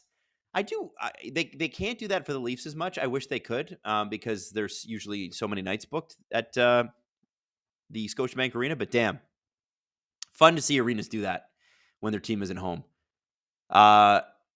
I think that the score bug just said 3 goals on 8 shots for Besser. Not bad. Not bad. So we're at 11 total shots this game. And somehow, think about this. If I had told you before the game started that one goalie would face 5 shots and allow 2 goals, and the goalie lineup is UC Saros, Casey DeSmith, if you're a Vancouver Canucks fan, the blood drains from your stomach. It's just you're dying. You're like, that's got to be Casey DeSmith. No, it's UC Saros. UC Saros. Okay, Vancouver. Now they've updated it to Vancouver has 6 shots. So we have 12 total shots this game, guys. And Vancouver has scored on about 30% of the shots they've taken. That's a stat. That's something. I don't know what really. I don't blame UC for either of those really, but like, yeah, some bad luck by Roman Josi. Power play goal. But yeah, need a save. Oh, now they've updated to 7. Now we're at 13 shots. Here we go. And Vancouver pressure, but we got a steal. Oh, and Nyquist couldn't get sprung. Oh, that sucks for him.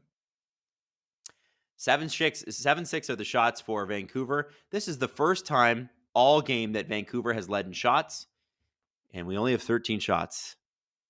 Joe Pipple, UC Saros has a 660 save percentage. Michael says, "Are you not entertained, Vancouver?" And Vancouver Canucks fans are like, "No, but we like being awake and alive, and we're up 2-0." Listen, let's be honest about it. Is this the most entertaining hockey game that any of us have ever seen? No. But are Vancouver winning? And are they winning playing Nashville's game? Yes and yes. Nashville is making them play their game. Vancouver's winning anyway. And that is why when we say there's a talent gap in this series, there's a huge talent gap. Here we go. Connor Garland. Can he? No, he can't. But he's fast.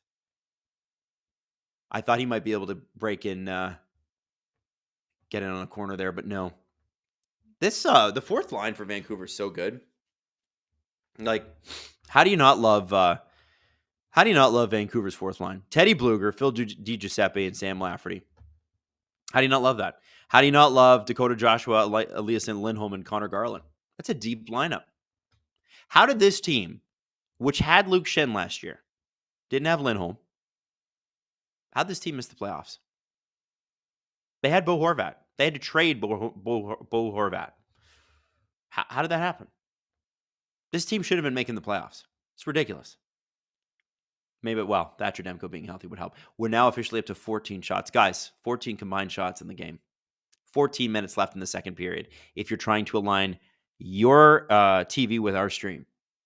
Exactly 14 minutes. We got a face-off here. I'm going to clap. Get ready.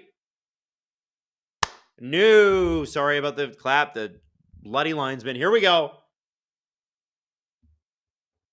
There we go. Teddy Bluger wins the faceoff. Springs Sam Lafferty. It's a 1-on-2. Tries to get it past Roman Josi, and he does. And into the net, or sorry, into the crowd. Now I got to say, what Nashville does here will be interesting because you don't see them open up often, but they can't play defensive now. Like now they got to do something. I think they're probably next up on the power play because that's just the way it works in the NHL. It unless they do something egregious like flip the puck out again or trip somebody in a very obvious way. Vancouver's going to go short-handed here in the next 10 minutes. And Nashville is going to have to feed it into O'Reilly, who has been threatening in all 3 games this season or this series. And they're going to have to score there. That's the way, because Vancouver's doing a great job of keeping the puck or keeping the chances low from the point. And, you know, Roman Josi is an absolute weapon. Maddie's talking to me. What's up, Maddie? According to Steve, the Canucks have 1 even strength shot. 1 even strength shot. And they're still losing. Nashville's going to have to figure something out.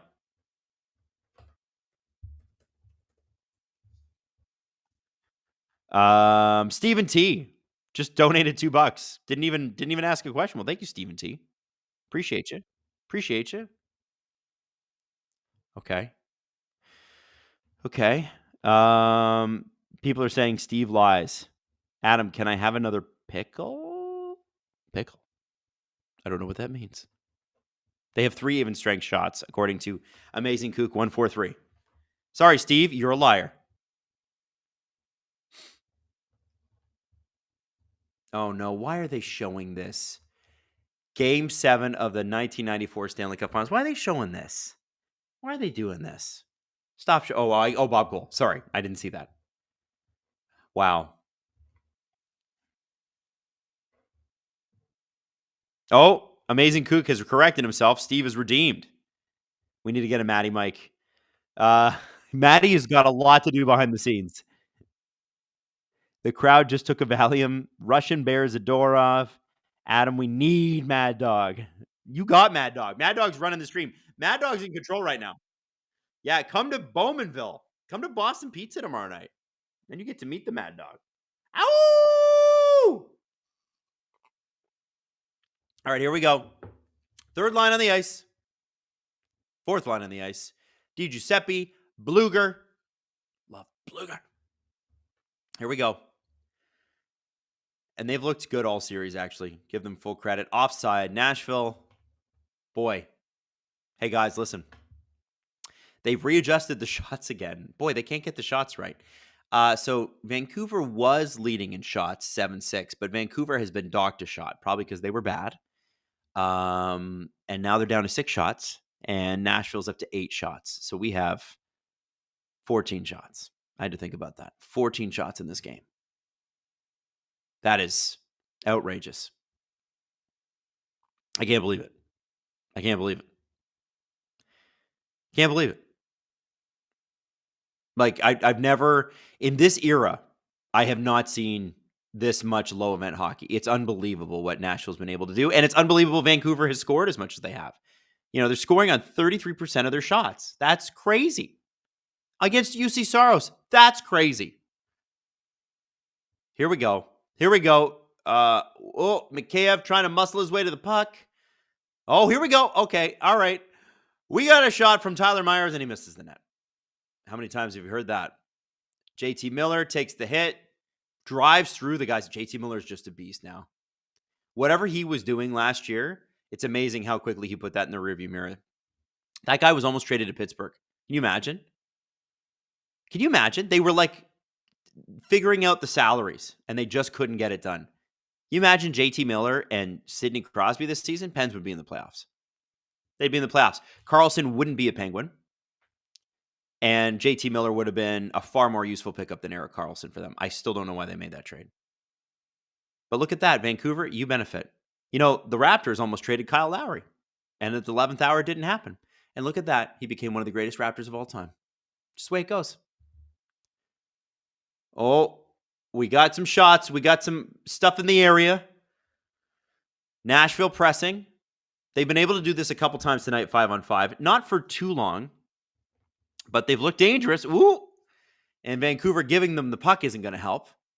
Yossi, McDonough. Back to Yossi. Shot. Save to Smith. This is good pressure by the Sissons line. They've got, obviously, elite defensemen behind them. But that's exactly what you want from that line. That was good pressure. Burn out the Jets a little bit for the Vancouver Canucks. Create some scoring chances.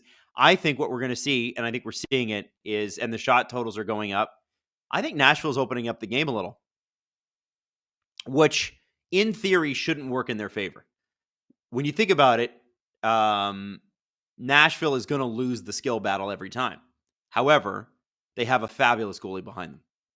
Like, if UC Saros lets in another goal, this game is completely over. But if he doesn't, Nashville needs one goal to be really and truly in this game and threatening.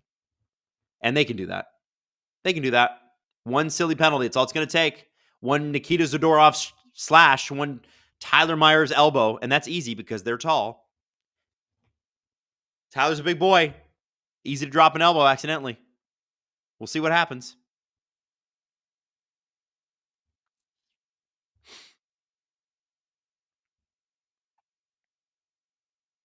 This is such a goofy game, guys. This series is, it's very unique. I won't say that it's electric. Like, even the Preds fans are like, that's all right. It's okay. But I got to give them credit. They're playing their game. This is Barry Trotz hockey. Nashville wanted it. You got it now. Icing, I think. Oh,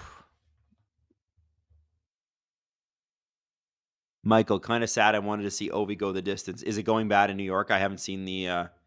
I know that. I know they were down. Rangers 3-1 on Capitals. Yeah, I mean the fact that the Capitals made the playoffs is a miracle. It really is. Who would have picked them? Although the Metropolitan sucks. The Caps did a great job and they deserve it. And really, frankly, they weren't even that good coming down the stretch. Nobody was. But for them to steal the playoffs away from teams like Detroit, team like Philadelphia that was in a playoff spot all year long. Oh! Myers got to use his wingspan a little bit more, get his stick in there. It's amazing that they're here. It's amazing that they're here and they have to look at it that way. But come on. Do we think they're going to win a game? Famous last words, but History Quarter on Winston Churchill. We visited the war rooms in London on our trip in February. Okay. Robar, we will save that for the intermission because we're not doing that in the middle of the period. But I do appreciate you asking. And yes, I will. Yes, I will. Adam, which offseason will be more interesting? Dubas in Pittsburgh or Brad in Toronto? I will tell you which one will be more fun. The more fun one will be Toronto. Because Toronto can basically you're gonna know in the next few weeks what Toronto's gonna do. Because if they don't get it done this year, they're not keeping that core together, and it could go beyond that. Like remember Brendan Shanahan, who has really done a great job regular season. This team has been one of the highest scoring points teams of the decade. It's been amazing.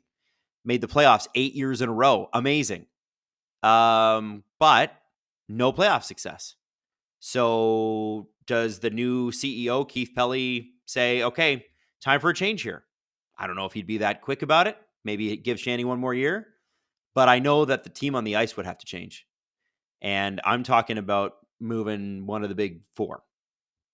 Not Matthews, and he can't move Tavares. So, that's, and you just signed Willie up to an extension. Marner's got one coming. Ugh. Not easy choices. In Pittsburgh, man. Okay, I have had no indication of this. Oh, here we go. Besser. Oh, my God. Oh, I thought Miller had it there. I thought he had it. Did not have it, but close. Boy, they look good tonight. Or at least by grading on a curve, they look good. It's not been a great run. Ian Cole misses the puck. What was that pass to? JT Miller. Zadorov. Back to Cole. So, yeah, what was I saying?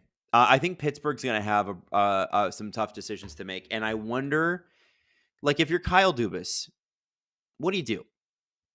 You're locked into that Carlson deal unless you want to hold him back. If they really believe that the team that they were in the last month or two, post trade deadline is the team that they are, which I would caution them against because a lot of teams take their foot off the gas once their playoffs are guaranteed. I mean, what do? Is Letang gone or does he retire because there's another health issue there? Malkin's got 2 more years because he signed for 4 years. Do you move him? And then what do you get? You don't get great value. Who do you sign? Like, it's not a great free agency year. I'm excited to see Michael Bunting and Sidney Crosby play because I think Bunting's going to get like 40 goals and everyone's like, why didn't the Leafs sign him too? Well, because he couldn't get a whistle. But I'm telling you, Pittsburgh's not going to be an easy turnaround. And it's hockey, and it's the Metropolitan. It's the worst division in the sport. They can make it. But the goal isn't to make the playoffs, guys, win Pittsburgh. The goal is to win the Stanley Cup. It's to give Crosby a couple more runs. It's to get him in there and give him a shot. Guy's 37, 38 years old-ish. He can't do it all on his own anymore. You got to have some good support for him. And Pittsburgh doesn't have that. So I think Toronto will be more fun. Pittsburgh could be depressing because maybe there's a conversation with Crosby where you go, do you want to go play with Nathan in Colorado? And I know he's never considered that, but these conversations, they come out of nowhere. And what you think one month is inconceivable becomes a fact the next month. It's the NHL. Okay, here we go. Canucks turning it around. We got a 2-on-2 here. DiGiuseppe, Bluger, not much doing there. They get off for a change. 7:26 left in the second period. Because Metro is so bad, the turnaround is easier than other divisions. Yeah, I agree. It is. But turnaround to what? Like, are we turning it around to be the New York Islanders who finished third in the division? How's that going for them? Are we turning it around to be the Washington Capitals who were the second wild card? How's that going for them? If you think that Detroit's going to let another year go by and not make the playoffs, you're dreaming. They're going to make the playoffs next year. Come hell or high water. Oh, my goodness. What a save by DeSmith. Okay, we got a little bit of a pushing match here. Okay, so this is interesting. So this is Nashville. Evangelista is trying to get whoever he's jumped on into. Evangelista has got a penalty. But now he's trying to grab, is that Hughes? Oh my God, that is Hughes. Trying to make him take one too. Evangelista's off. Hughes is smarter than that. That's a playoff move. Oh, I took a penalty? Well, I'm going to try to get you one to take one too.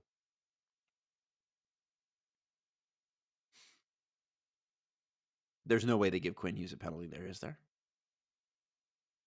Come on. No way. What happened here? No, he just ties up his stick, so nothing happened there. Where was the penalty? Other than, I guess he just wanted to grab Quinn Hughes? Yeah. Jeez.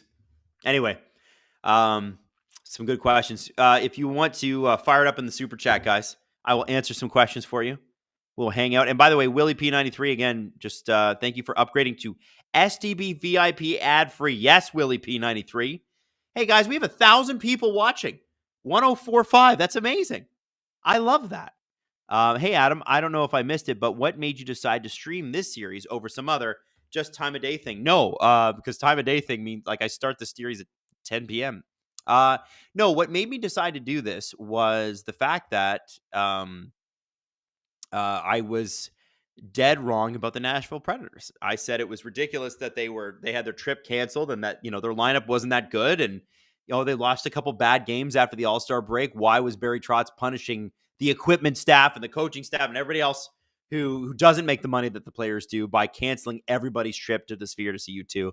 And then, of course, they go on a 14-0-2 run. So listen, I need to get my revenge. They had their revenge on me. I must get it back. I can't let sleeping dogs lie. Go Vancouver. Go Canucks. As I've always said, you know me, my Canucks, noted Canucks fan Adam Wylde. I need Nashville to go down. I need Nashville to go down. I'm not. And listen, the city's been amazing to me. Every time I'm in Nashville, Steve and Jesse and I have the best time we've ever had. But I'm sorry. I did. People are saying this is your face mug. It is. You can buy this at sdpn.ca. You can look at me every single morning. Imagine what my wife has to deal with. Imagine. I know. It's brutal. Yeah, Rich M. Oh, we back on Spheregate. Rich, that's why we're doing this. I'm being honest. I need to see Nashville go down. And Nashville's like, we'll pay you back by having the most boring hockey you've ever seen in your life. I love seeing Zadorov throw the body, though. Imagine that guy coming at you. That's scary, huh? That wouldn't feel good. Yeah, Evangelista, what is going on here? What is this? What are we doing here? Hughes had his head on. Like, what are we doing? What are we doing? So Hughes is off. They're both off. For what? I don't know what Hughes did there. Other than, I'm going to muscle you back. Okay. Well, I said the next call would be a Vancouver penalty. I guess they had to call it both. I was wrong.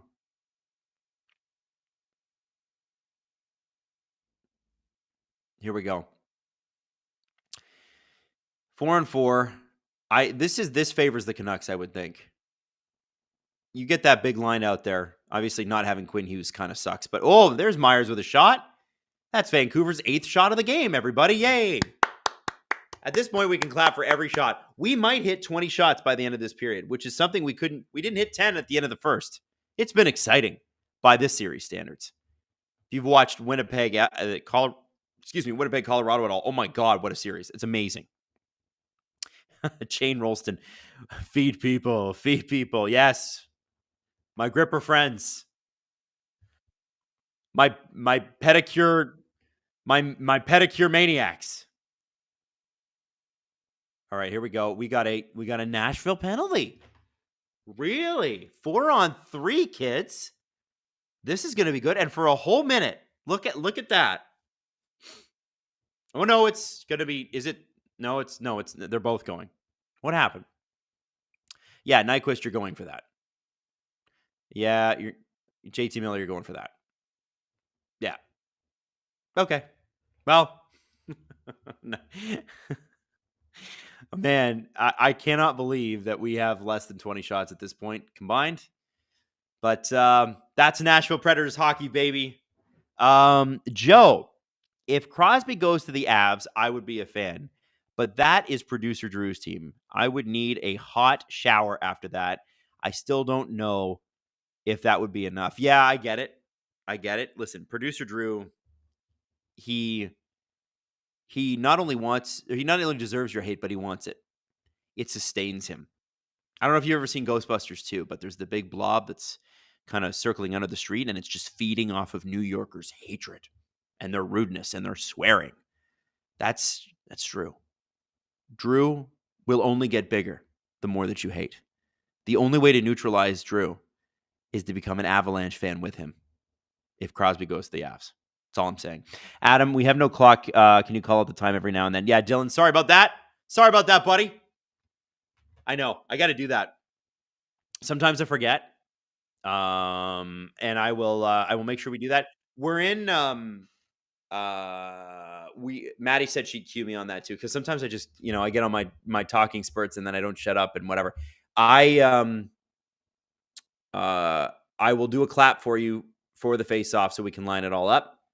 We've just got a GM sponsor here on Sportsnet, and then we're gonna get to the face-off. Little replay. Oh, that Michael McCarron hit! I can't believe that he just laid out Casey DeSmith. Little recap of the game.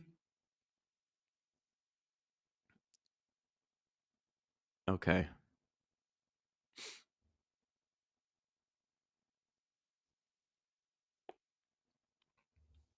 All right, here we go.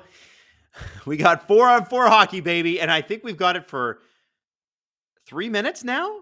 2.5 minutes?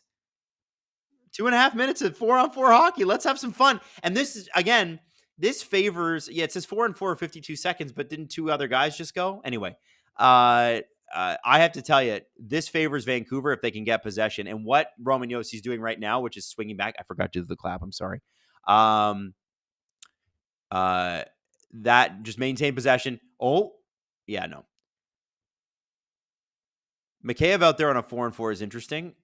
If you haven't watched Mikheyev up close like I have, that guy's got sneaky speed. Look, he just made a run at the net. Had he got his stick down and was paying attention, which, is rare for that guy, unfortunately, he would score a lot more. We saw it in Toronto. He could score a lot.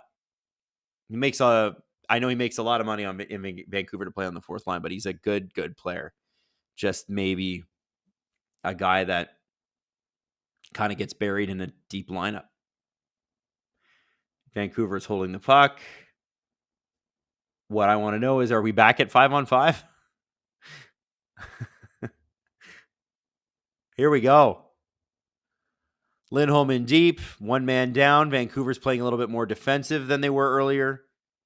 And I say that with the asterisks of they didn't have a choice earlier but to play defensive because Nashville was making them. Or at least play boring. We are 5-on-5, kids. What are we now? What are we doing? Just another offside. 4:17 left in the third. 4:17. Don't worry, guys. I will be doing my history corner. I will do a history corner right after the play stops for Winston Churchill. What kind of story can I tell? Because I read a huge biography 3-parter on him. There's lots of stories with him. Okay. Maddie is telling me to get ready to clap. Guys, does the linesman fake it? Does he fake it till he makes it? Yeah, he fakes it and kicks somebody out. Remember, guys, you're not here to see the hockey players. You're here to see the linesman. Yes, kick Teddy Bluger out. There we go. Sam Lafferty loses the draw. Yeah, nothing like the ref sure showed him fourth line center. You can't know. We got to be fair here about our face-off. Here we go. Ooh, good save to Smith. Nice little setup by Nashville. Luke Shen has a bigger shot than that. I'm surprised he didn't just wind up. I guess he wanted to get a floater at the net. Evangelista and Hughes. Okay, they're just going at it. This is just what it's going to be. This is game 3. You start to hate each other. You're seeing each other's stupid face every night, over and over again. You know? It's just too much. Warrior Womp. Refs are prima donnas. You know what? Honestly, I can't complain about the refs in this series. They've been great. They've been great. There have been a couple times where I'm like, guys, it's the playoffs. Don't call that.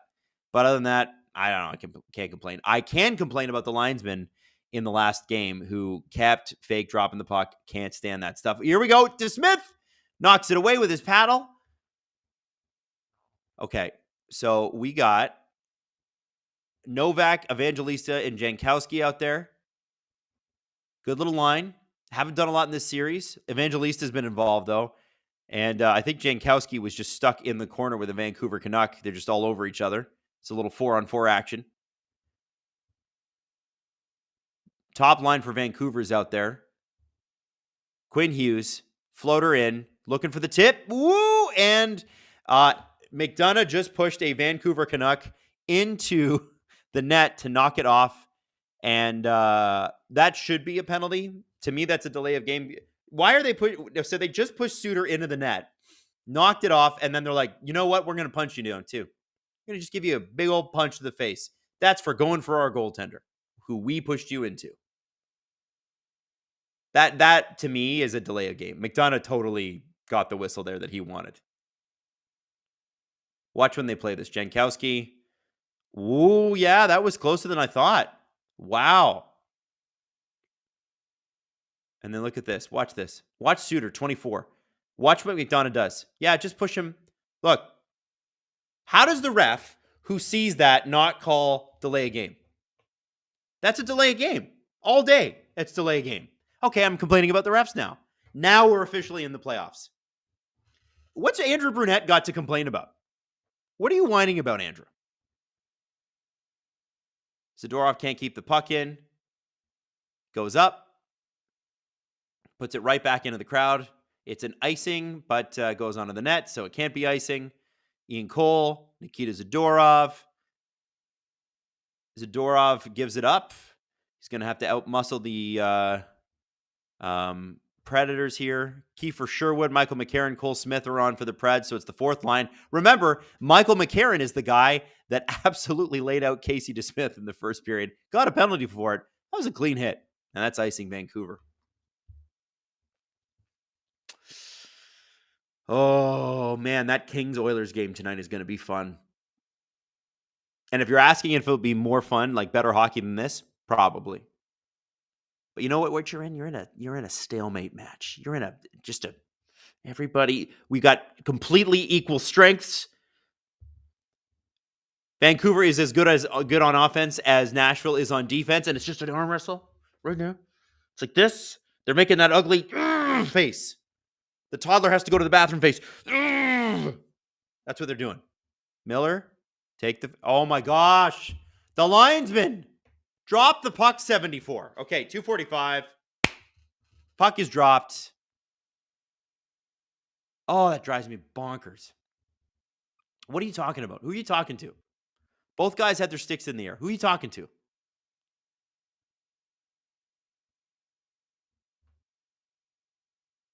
We got 2:27 left. Nashville has 15 shots somehow. Vancouver with 8. That is an improvement on the first period. The first period, We had 8 total shots between both teams. Ryan O'Reilly, who has looked dangerous. If anybody's looked dangerous for Nashville, it's been Ryan O'Reilly. Always good in and around the net. And you could see Nashville trying to open it up. And they're doing a good job of opening it up. And this is where teams like the Leafs, and again, I'm going to bring it back to the Leafs because everything's about Toronto, and I am a Leafs fan. I watch a lot of Leafs hockey. When Toronto opens up a game, and most Toronto games are pretty open, they can't defend. Nashville is opening up the game a little bit when the right lines are out there. The Nyquist, O'Reilly line. When it's out there, Forsberg, they can open it up.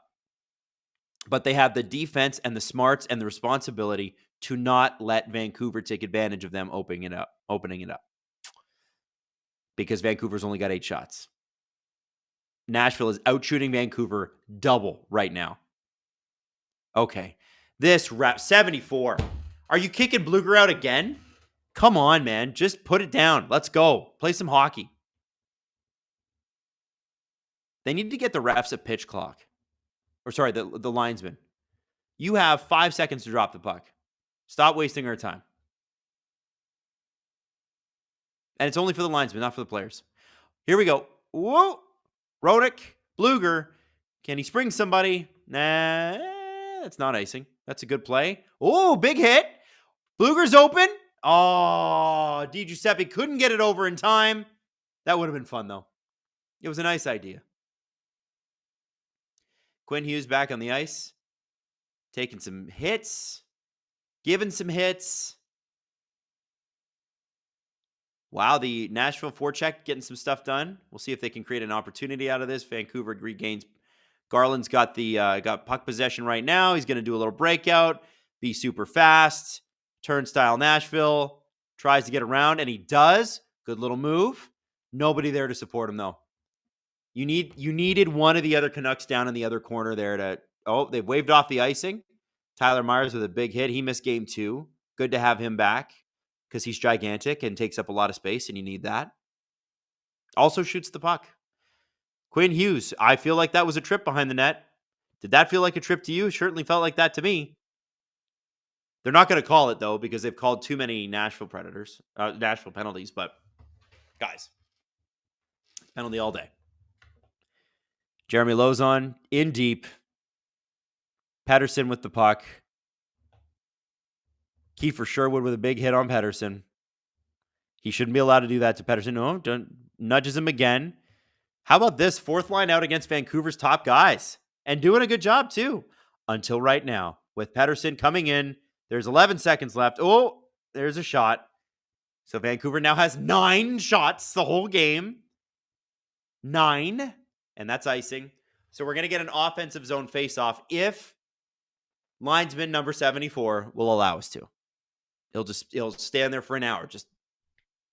I'm going to do it. I'm going to drop it. No, I won't. 3 seconds left in the second period. Then we'll do a little history corner. Here we go. All right. So Miller is getting set up here. Do they get the shot over to him? Or is it Ronick? Lindholm's going to go for the face-off. That's got to go to, I guess it's going to go to Besser. Because here's the thing. So Lindholm's the right shot. He's sweeping to the right here. O'Reilly's going to tie him up because he never loses a face-off completely. But if they can, yeah. See, O'Reilly played that perfectly. Just didn't let the puck go anywhere. Yeah, that's the guy you want in the playoffs. Ryan O'Reilly. I was a little salty when he left the Leafs, guys. I'm not going to lie. But it's hard to hate a guy like that. He's so good. Hey, everybody. Listen, so what we're going to do, there was a request for a history corner earlier in the period, so we're going to do that. And then we're going to play a little clip from the SDP. So here's the deal. You wanted a Winston Churchill history corner? I got one for you. I got a crazy story. Did you know, after he was prime minister in Britain a couple of times, Winston Churchill, obviously a portly man, would go on speaking tours. And back in the day, like, you know how we're going to do Boston Pizza tomorrow night in Bowmanville? people used to pay to see Winston Churchill speak because there was not, you could hear him on the radio, but to see him live in person, you could see him on the television occasionally if you had a TV, but it was like, oh my God, you're going to be in the same room, breathe the same air as Winston Churchill. So he used to go on these worldwide speaking tours. And back when they used to do these things, they wouldn't be like, 20 minutes. These speeches could go for 3 hours.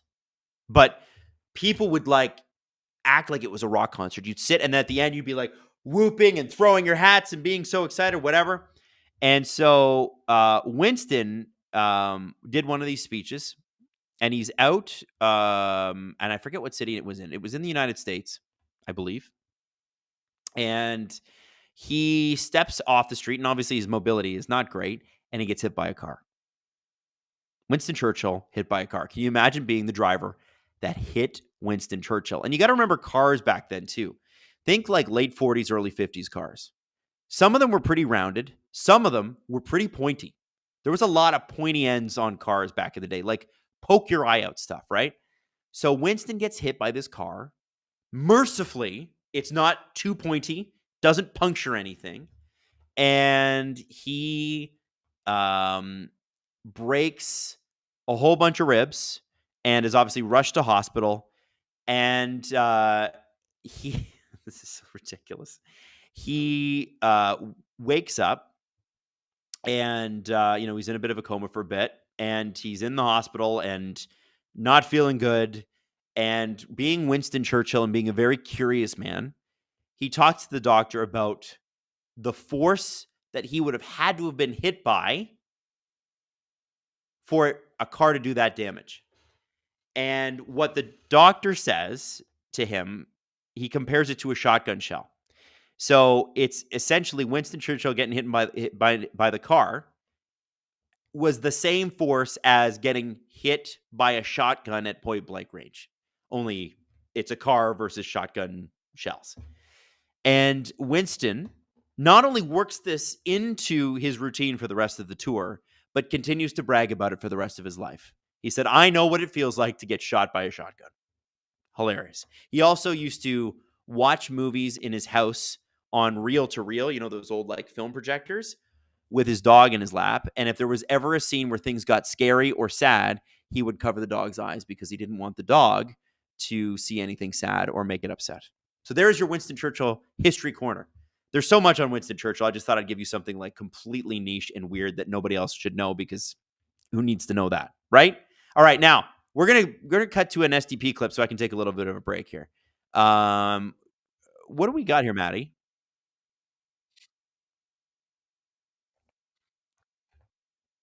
Edmonton and LA and the Dallas Vegas series from the SDP. Here is the clip. Let's roll it. When you look at just look at the box score, okay? LA gets 3 in the first, Edmonton gets 1.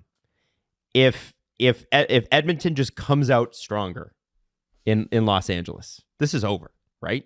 This was in Edmonton. Edmonton. No, I know, but in game 3, come out stronger. Oh, if they come out stronger in game 3, yeah, this is over. Oh, sorry. This is I'm not sharp. This is over. Well, and neither were the Oilers. Hey, So, whoa, hey, whoa. I just think I could be wrong. Crazy stuff happens in the playoffs all the time. There's such a talent gap here. Yeah, it's impossible. How's LA supposed to prepare for McDavid? You can't. Oh, now one thing I did want to show you guys. I don't know if you saw this clip, and I'm going to send it over to you, Jesse. Right. Did you see McDavid playing ping pong? No. Are we moving off the game? Well, I just wanted to show you this. No, because it's McDavid being the ping pong ball. Okay. Yes, I did see this, and he was laughing. It was kind of funny. He enjoyed it. He's getting shoved all around by the LA Kings. Got to be careful, though. Reminds me a little bit too much of Ben Sherratt tossing Matthews around. Oh, okay. Now talk about that. Well, so what that was is the Leafs were like, nope, namaste. We're not going to engage in this nonsense. And Ben Sherratt still proceeded to go, "Roar!" and basically Hulk with Loki, smashing him through the concrete and everything.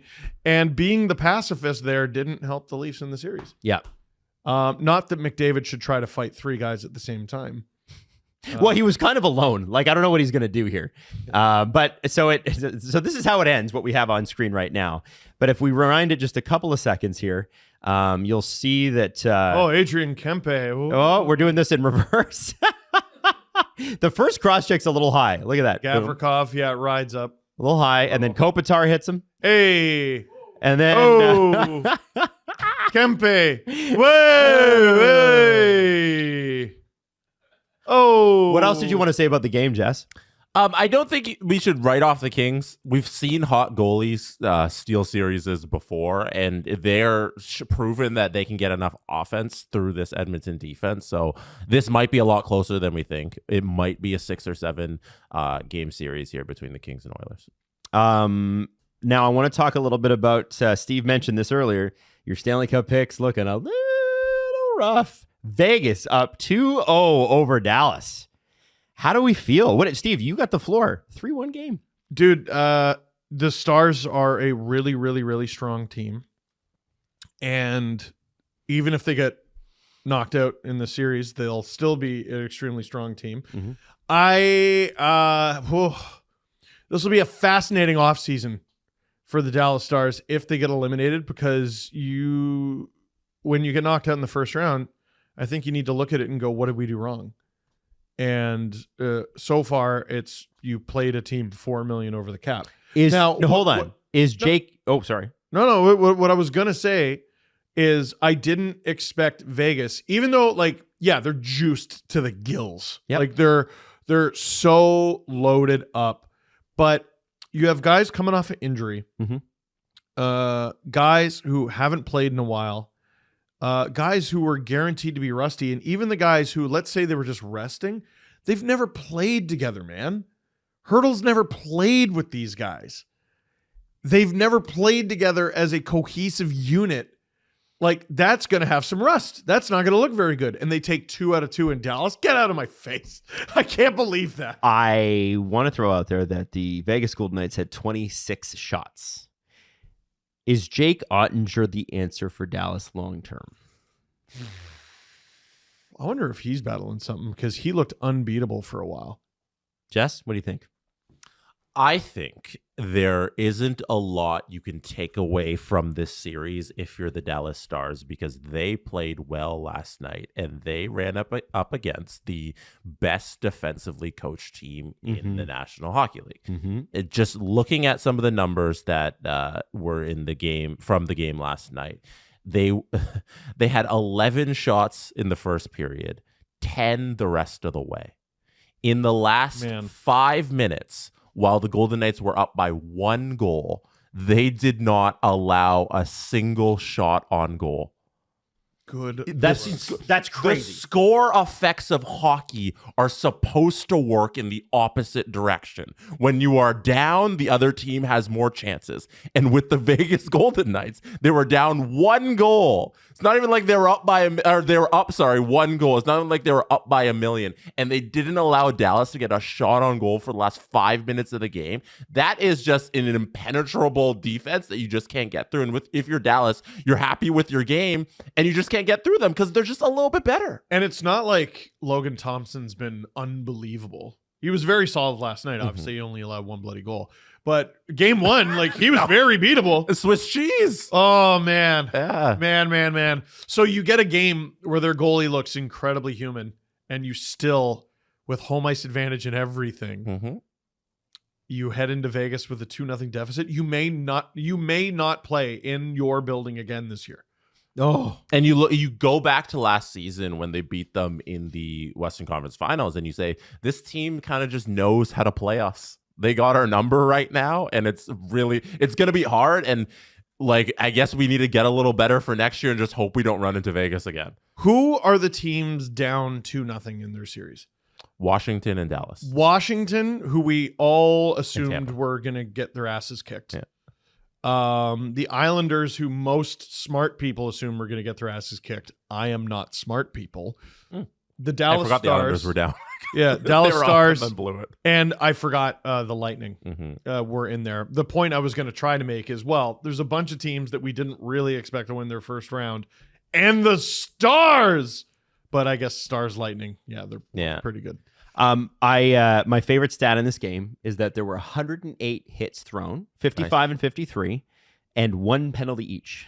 Because that sounds about right. There was only 1 infraction committed. That's right. That's, It was yeah. That might be the cleanest game of all time. Yeah. Nothing else could have been a penalty. How is that even possible? No. Jamie Ben's out there just being clean. Yeah, because exactly, Jesse. No, Thank you. Marchessault didn't do anything. No. Petro didn't take any liberties. No. It's amazing. And Such a great stat. No shit. Yeah. Oh, I haven't hated it through the first 2 games, and last night was the first night where I was like, well. And we're back, baby. Apparently, Jesse Blake is in the chat, bringing up the crab people, making it happen. Hi, Jesse Blake. I want to ask, how did the Stanley Cup hunt go? Did you continue to have 0 Stanley Cups? Just wondering. Is it 0 cups, Jesse? 0? It's rough, buddy. I think you'd be better at this by now.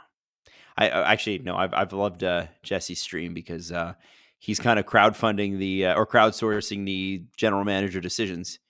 And, since he's not actually making the decisions himself, it means that he doesn't have to take responsibility for them. And that's great. That's great. I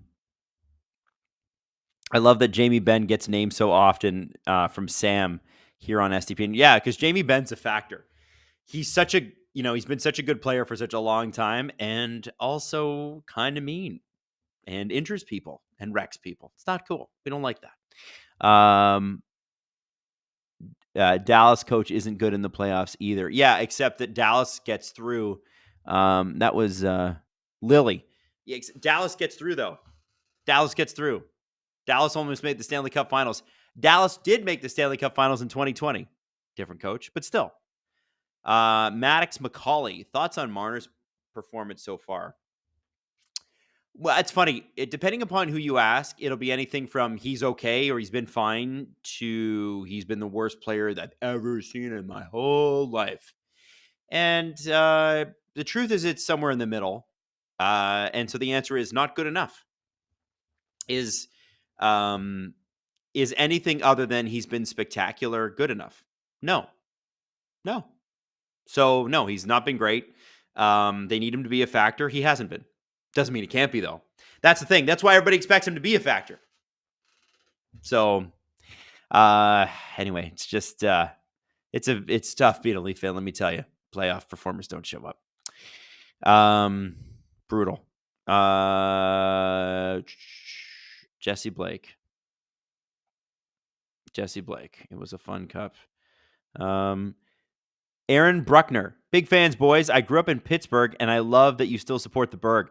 Yeah, Aaron, I am trying to get the boys one of these days to get down there. I want to do a Pens Leafs game on a Saturday and a Steelers game on Sunday. I don't know how we would do it. I don't know if it would ever line up to do that, but I would love to, or just a Pens game on a Saturday and a Steelers game on a Sunday. There is nothing like seeing a game in Pittsburgh. It's so much fun. So much fun. Yeah. Where do you live now, Aaron? Do you still live in the Berg? Eric Lechner. I would trade Marner for Rasmus Dahlin. Bring in a true stud defenseman and take the extra cap room and spend $6 million on a stud goalie. Yeah, Eric. So here's the deal. If you were going to trade Marner, it's not NHL 24, right? We got to remember it's real life. You're going to trade Marner. You're going to trade him to Buffalo. He's got 1 year left, and he's got a no trade clause. So instantly no. Buffalo probably looks at you and goes, why would we trade for Mitch Marner? Why would we trade Rasmus Dahlin for Mitch Marner? We're not going to do it. And Rasmus Dahlin makes a lot of money. The Leafs could probably deploy that money differently, although I love Rasmus Dahlin. Pry him from Buffalo's cold, dead hands. And as I said, and it's Buffalo, it's cold. Not a chance that Marner accepts a trade to Buffalo. Unless they really convince him. I think Marner hasn't even considered a trade yet. They haven't gone to him for a trade request. He has a no trade clause. They'd have to ask him first. And then any team that acquires him is going to say, listen, okay, Toronto, Brad Treliving, I love the player. But if he doesn't sign an extension here, I'm only willing to pay this. If I'm able to talk to him and I'm able to get an extension done with him, then I will pay this, right? So not only to ask Marner to forego unrestricted free agency, which is his right to go for, he also has to want to go to that city and sign there. And that's kind of significant. Yeah. Do you think Marner is playing injured? He could be. I haven't heard anything. I think that, he had a high ankle sprain, and those, I've never had one, so I can't actually relate to what they're like, but they seem to be a real problem for hockey players for like long periods of time. It's like something that bothers you for a long time. And you think about how Marner skates and plays. He's a real edge work guy. He's a brilliant skater, amazing skater. And so even a little bit of pain, and by pro athlete standards, a little pain is a lot of pain by our pain standards. It's going to throw that off a little bit. And this is the NHL. You're talking about inches here. So yeah, I can see that. I can see that potentially that ankle still bothering him. Listen, man, what Mitch has done for this city has been spectacular.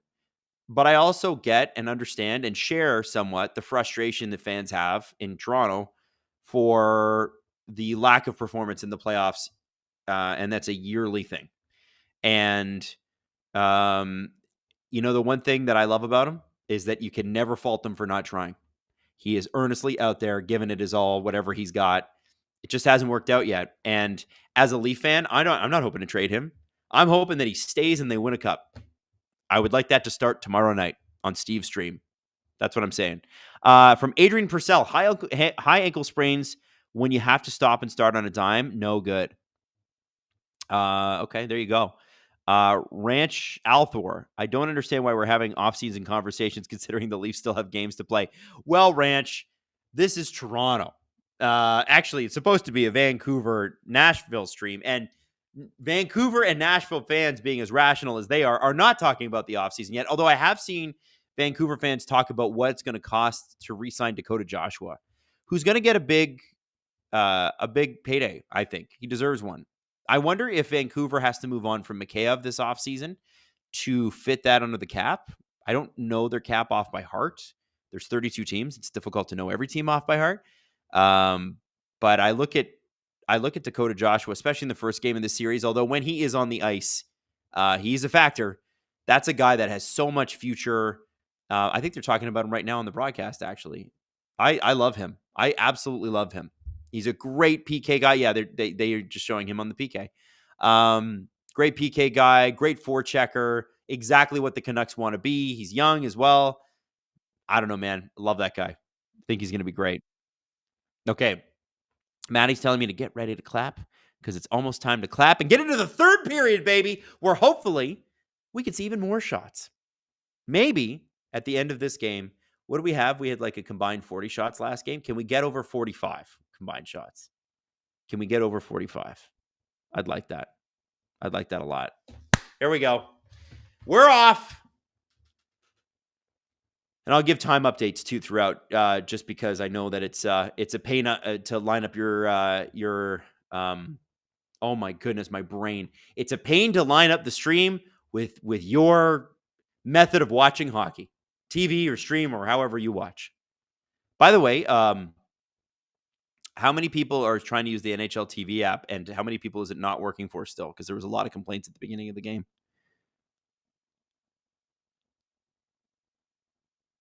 Bro, if you were on the Wall Street, you would kill it, SDPN. Well, I don't know. Do you mean like if we were on the stock exchange? I don't think we're going public anytime soon. There'll be no public offerings on the penny stock exchange. The Bruins would never trade McAvoy for Marner. Zero chance. McAvoy is the captain. Wait, yeah, nobody's expecting Mitch to go to the Boston Bruins. Guys, what are we talking about here? What we're talking about here is Mitch Marner lighting it up for Toronto tomorrow night. That's what we're talking about. That's what's going to happen. Willie's back. There's going to be more room. I like it. That is offside. Nashville starts on the forecheck again. Again, they're almost double shots that Vancouver has. If Nashville loses this game, it won't be for lack of trying. It will be for lack of talent. And they can get more talent this offseason. Like, this is a really good team. that tries really hard and plays a good system. You need a couple of guys who can be a little bit more dangerous on offense. You'd be all right. You would. You can't just go through four. Oh, here we go.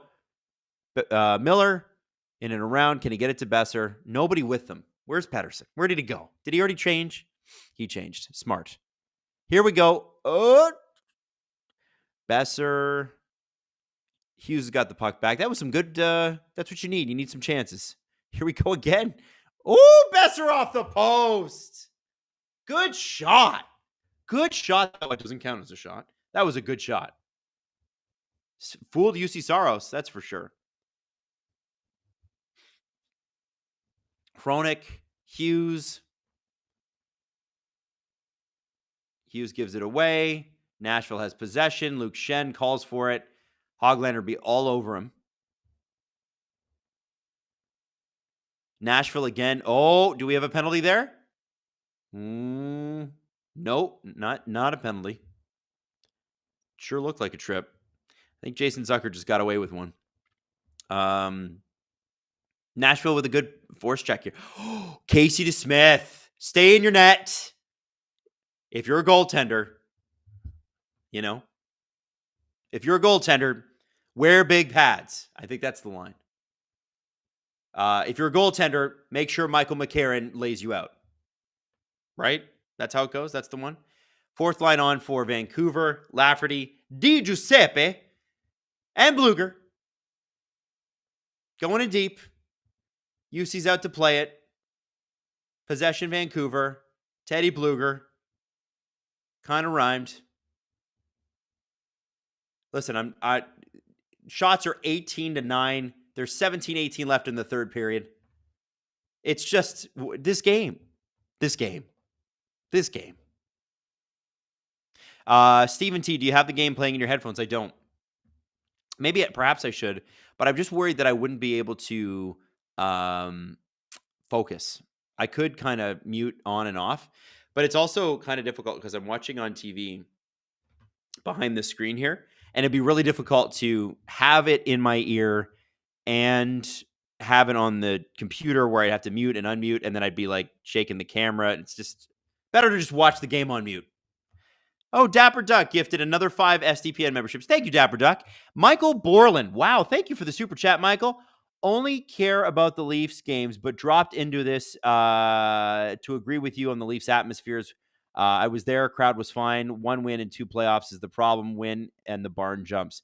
That's we're talking about what we played at the first intermission there. Thank you, Michael. Appreciate that. Listen, blaming fans when a team has been abysmal in the playoffs, I'm sorry.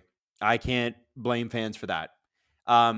Is it the concert venue's fault or the fans that go to the concert if things go south? It's the concert venue. Take responsibility.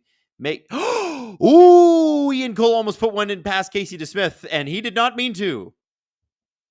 But Casey DeSmith stopped it. God bless him. Marley's just tied the series, of course, according to Warrior Womp. Good for them. Happy to hear that. Always cheering for the Marlies. I think it's going to be amazing when guys like Easton Cowan. Oh, big hit, Brock Besser. Woo!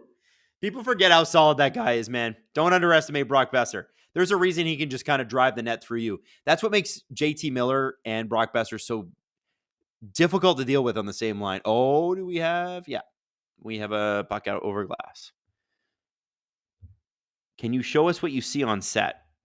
Yeah, sure. Okay, I'm going to try not to unplug my microphone here, but this is here. This is what I see.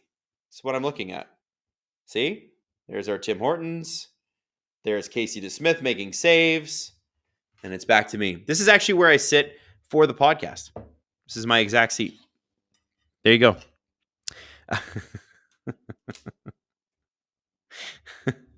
This is yeah, that's what it looks like in here. I'm in the studio all alone, and I like it.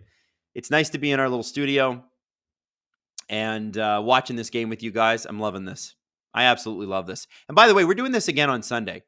So if actually, you know what I meant to show you something. I'm gonna remind me. I'm gonna get to something during the when the play stops here. We're going to do this again on Sunday, and the game is at 5 o'clock Eastern Standard Time on Sunday. Oh, big save by DeSmith. So we're going to go early. We're going early this weekend. Just when we didn't need the sleep, because we could sleep in. Doesn't matter. We're good. We're set. Quinn Hughes breaks the puck out. There's 15-15 left in the third if you're trying to align your stream. Di Giuseppe, Mikheyev, offside. Annoying. There's been a lot of stops and starts in this game. I can't lie to you guys. Been a lot of everything in this game. Annoying.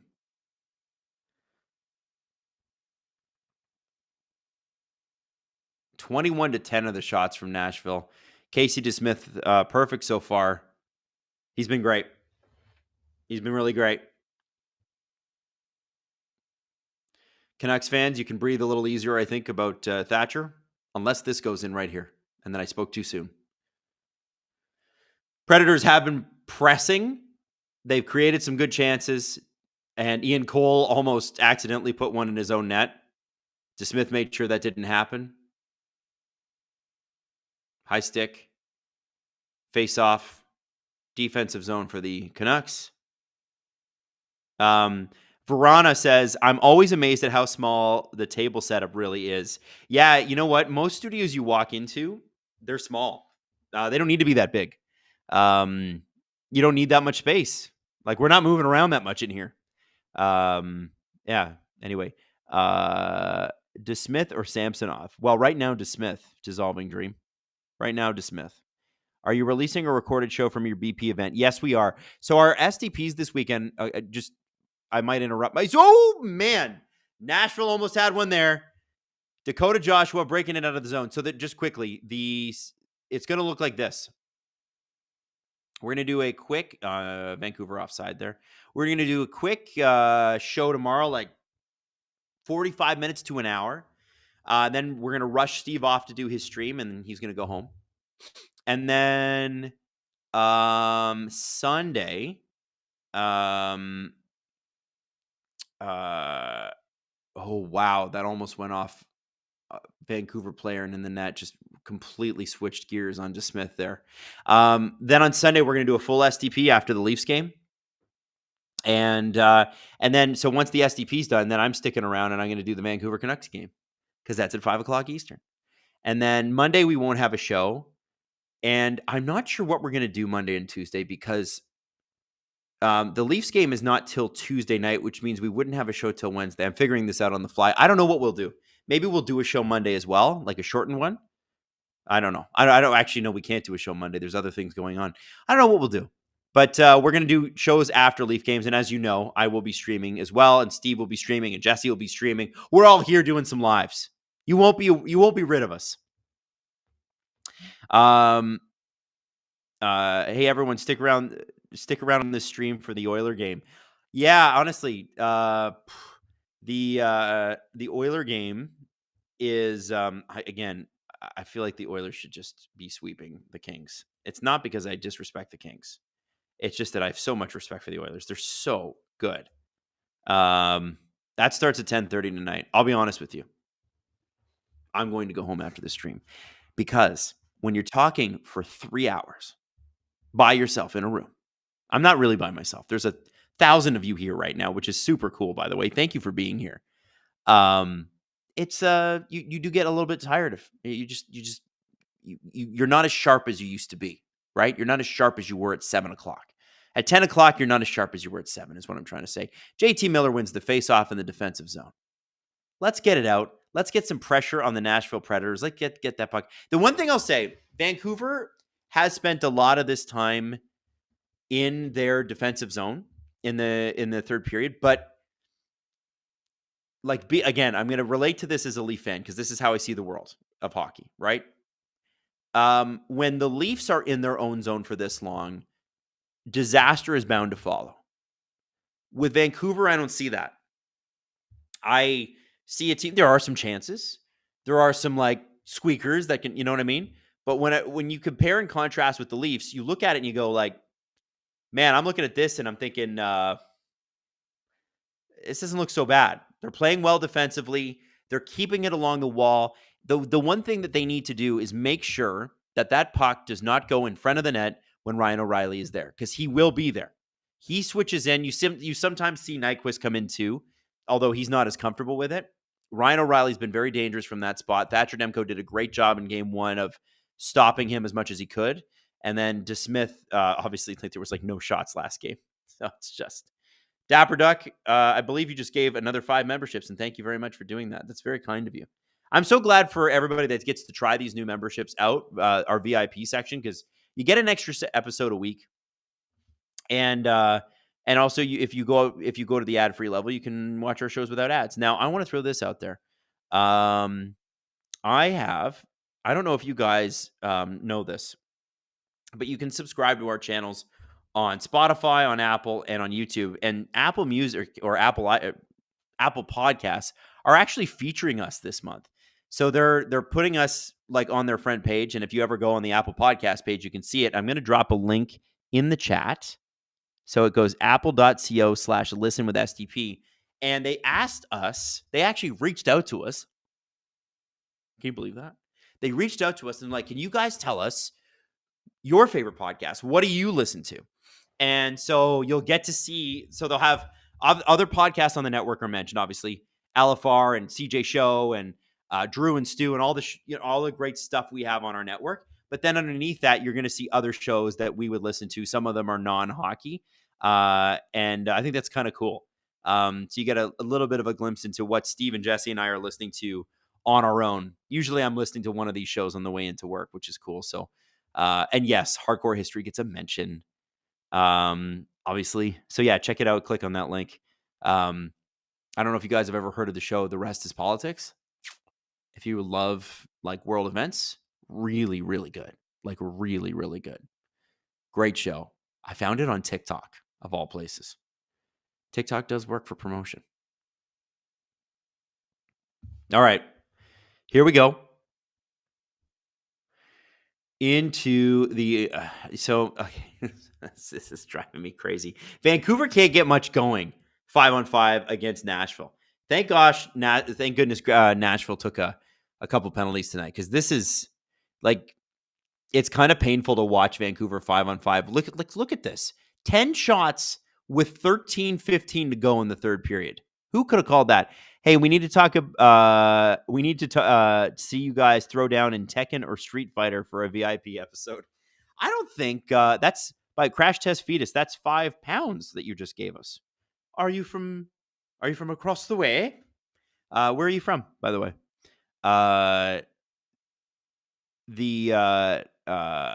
We need to see Street Fighter, Tekken, Street. Yeah, I have never. Okay, I've never been good at Street Fighter or Tekken because I just mash buttons, and I hope that I win. But there are people that like know the combos off by heart. Oh, that would take me forever to learn, but I will still do it. I'll do it for you. Patrick Hamos. Adam, are you a Helldiver?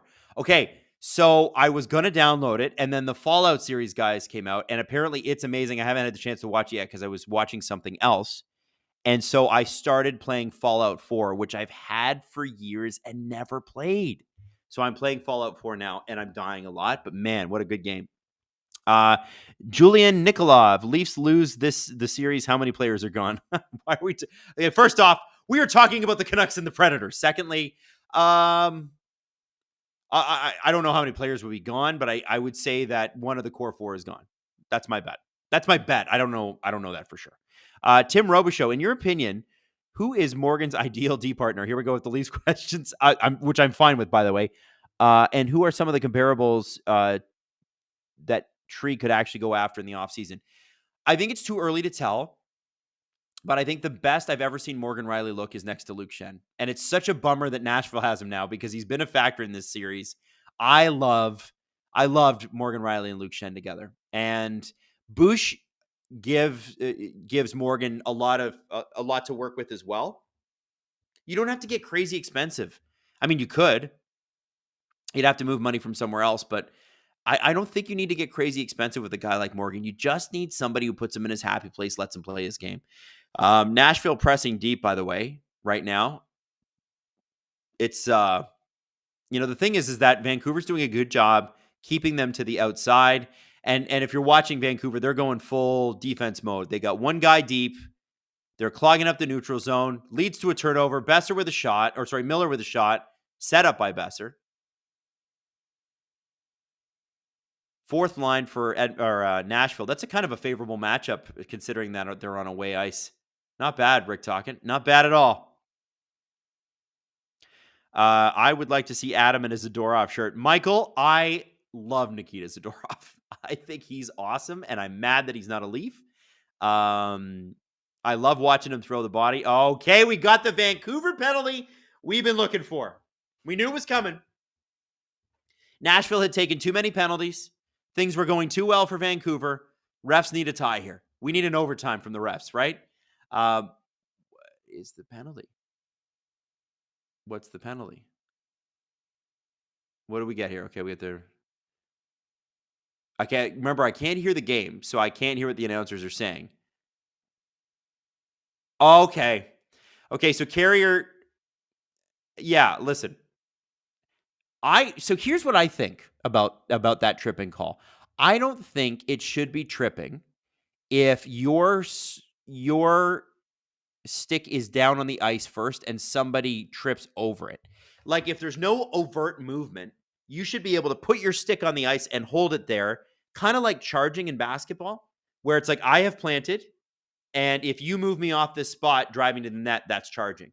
In hockey, what Carrier did there was perfect playoff draw penalty, which is he kept his feet moving and kept pushing through the stick, and basically Besser just keeps his stick there, and Carrier draws the call. I think that's the amendment I would make to that. I think if your stick's there first and their skates come later, I don't know. It shouldn't be tripping to me. Maybe I'm wrong. Hey, Adam, who do you think wins the West? That is from Pepperman. All right, Pepperman. Who do I think wins the West? I'll tell you who I hope wins the West. I hope we get an Edmonton-Vancouver second round. No, we can't get a Edmonton-Vancouver second round. Could we? Let me look at the brackets here, because I want to know I want to go through this here. This game, man. All right, here we go. So, yeah, we can get an Edmonton-Vancouver second round. I'm hoping we get an Edmonton-Vancouver second round on one side, and I hope we get I want Winnipeg to get through, even though I chose Colorado. Winnipeg-Vegas rematch, like from the Western Conference Final from 2017, would be phenomenal. And that Winnipeg team was so good. They were so good. Vegas beat them, and nobody gave Vegas a shot in that series, and they shouldn't. Winnipeg was so good, and they're good again this year. It's a good team. So my thing is, I would like to see Winnipeg, Edmonton, or Vancouver. I want a Canadian team in the finals. I do. I'm being that guy. I really do. I'm annoyed with how many times we've had people in the playoffs and it doesn't get past the second round. Edmonton's been close. I mean, you know what? If I'm going to be completely biased, like I know we're rooting Vancouver on in this series. It's amazing that they're here. But I don't think any hockey fan can tell me, unless you're a Canucks fan, that you don't want to see Connor McDavid in the finals. I would like to. Oh, wow. Puck over glass. That sucks. Oh, Zadorov. He's hating his life right now. Guys, this is where games fall apart. 2-man advantage for 21 seconds. Tocchet is just fuming. Okay. This will be good. This will be exciting. Finally, we've got an open hockey game. It only took a 2-man advantage. Shots are 22-11. Nashville over Vancouver. Vancouver, though, up 2-0. 9:14 left. Ref will not drop the puck because remember, we're here to see him. And smartly, O'Reilly didn't take the face-off because he knew he'd get thrown out. Puck dropped. Let's see how Vancouver takes this. With Zadorov, one of their key penalty killers, in the box for 2 minutes, trying to get the cross pass. Ooh, what a save! Oh, and Ryan O'Reilly puts it over the net. Woo-hoo-hoo-hoo! Man, Nashville did a great job setting up there. Ian Cole, Tyler Myers, doing their best. I told you, Ryan O'Reilly on the power play in front of the net. Watch out. Vancouver's trying to take away the passing lanes, but there he is. Oh, Ian Cole just stopped the goal. Or is that Bluger? No, it's Ian Cole. Wow. Got his stick there at the last moment. Total pray for me sort of play. You're going to see a lot of Roman Josi shots from the point here because they're going to try to go for the tip with O'Reilly. Sissons in front of the net. Okay, Besser's out of the box. We got a 5-on-4 for 130. Vancouver's going to be able to change here, which is key. Had Nashville been able to hold the blue line there, that could have been bad for Vancouver because their legs must have been burning. Lindholm gets it out. Good play. Dakota Joshua out there. What do we have? We have a stoppage. Looks like it's okay. It's going to be a face-off. Boy, this got close. Watch Ian Cole's stick. Watch what he does. Look. Oh, goes off his hand and over. O'Reilly just wants that back. He's going to be thinking about that tonight. All right. Center ice face-off. 1:13 left. 8:27 on the clock. And when I clap, it's down. There we go. It's the weakest clap ever, but I can never trust that the linesman actually is going to drop the puck. And I hate clapping and then having you press play and then it not working. Here comes Roman Josi. They're going to get set up again. Evangelista. Novak. PP2 on for Nashville after the first power play. Had a really, really good power play. Oh, good shot. Led to a rebound. I think ideally, if you're Evangelista on that shot, you want to get it off the pads. I think the way to beat DeSmith for Nashville is going to be one of those shots that hits him in the knee when he's down in the butterfly, and then comes back out to somebody standing in front of the net. They get the rebound and they score. That's what I think. That is your top tier analysis. 14 seconds left on the power play. 7:24. McDonough bringing it up the ice. Vancouver getting ready to bring the big boys out. Tyler Myers is a big boy. Is out. That wasn't the big boy I was talking about, but boy, he's tall. Zadorov and Myers will be on the ice at the same time. That's a lot of giants. It's like the Ents from Lord of the Rings when the Ents go to war. Here we go. Hronik back. I'm assuming they're going to go line one for Vancouver here. Nope, Miller's going off. Maybe line two. Yep, out comes Lindholm. Pettersson's still out, looking for a change. Got to get possession. There's Lindholm. Backpedals. Hughes is not ready behind the net, but makes a great play. A little bit of a slash there on the Nashville player, but it worked. It's the playoffs. He gets called for that in the regular season. Nashville player also tried to sell it. Let's be honest. I'm not anti-Nashville here, but he did. You got to try to sell it. You got to do it. It's not an insult. Dakota Joshua out there. Lindholm changing off. And we got a whistle. Offside. 6:11 to go. Guys, this game's gone fast. I mean, it's not been the most exciting game. Hey, Jake, sitting in Peter's drive-in line listening, love the content. Jake, would that be Peter's in Calgary? No. Get a milkshake for me. The best milkshakes in the entire city. Colin Tully. Adam, Steve has given us help to win game 2. Sincere, I cursed us. Please help us for game 3. Go Kings, go. Okay, so Colin is a Kings fan. He's a Kings fan, and he desperately needs a Kings win. Steve has given you help. How did Steve give you help? I must have missed that. Go Kings, go. Listen, man, I love the Kings a lot to start the year, and they really let me down. I was really hot on the Kings, and I specifically am targeting Pierre-Luc Dubois in that.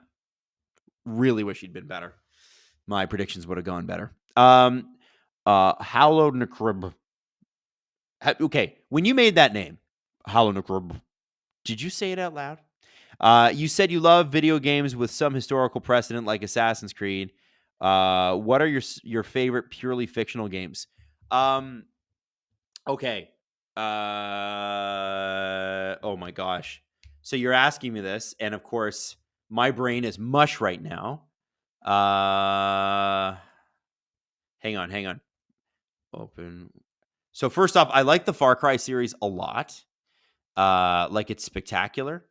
There was another one that I'm thinking of.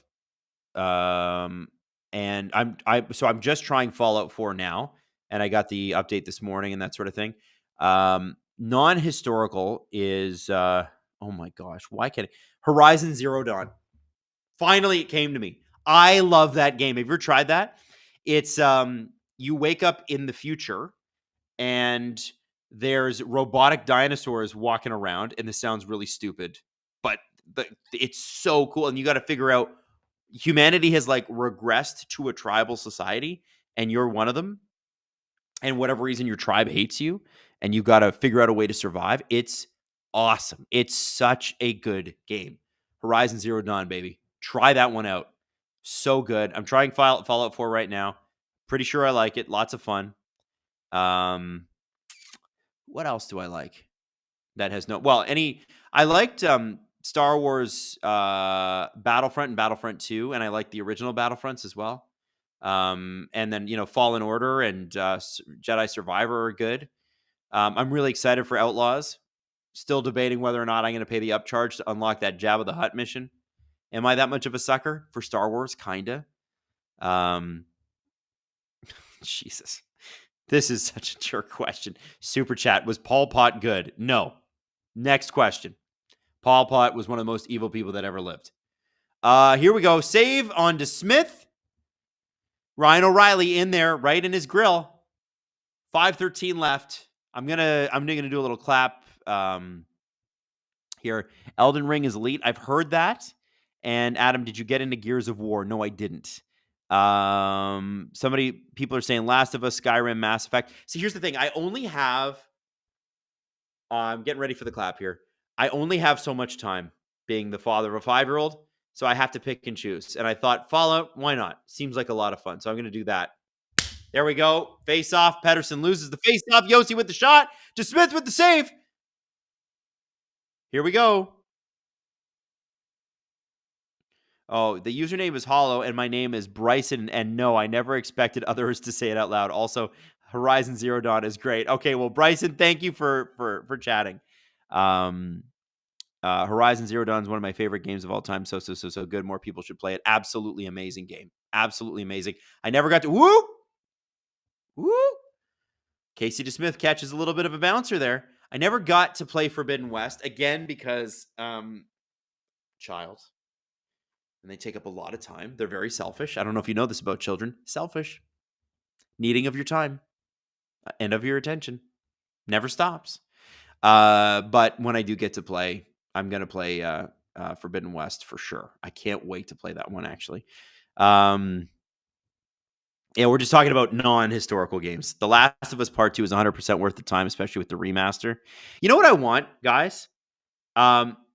I want an update to games, and I think Bethesda just put out updates for Fallout 4 and 76. I want updates that aren't buggy. I always wonder about that, and I know it's tough to make video games.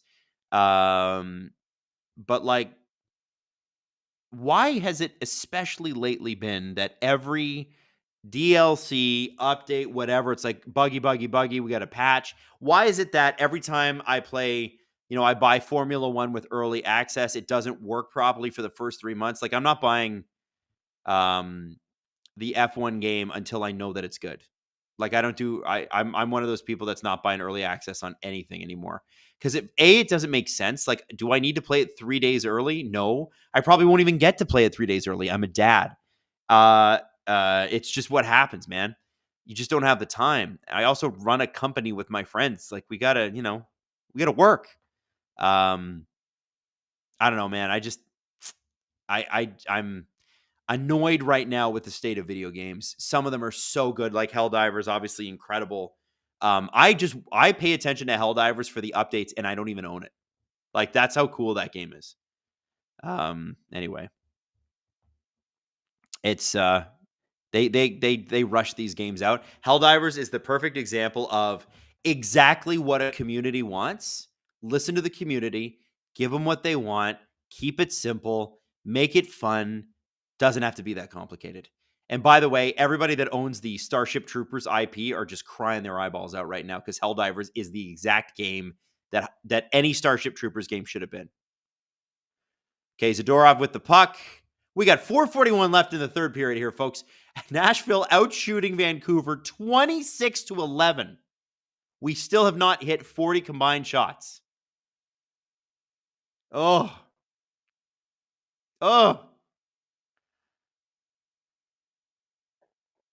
For the third game in a row, Nashville is making Vancouver play their game. And for the third game in a row, Vancouver should and is winning. There is a huge talent gap here. I think Vancouver should have won game 2, by the way. I know it wasn't their best game, but let's be honest. They're still better. James Frotton in the super chat. Hey, Adam, what was your favorite thing to do in Halifax when you were here? So when I was in Halifax, I had no money. $0. So if it was anything, obviously we used to rip out to the bars on the weekends, but we would pre-drink because that saves money.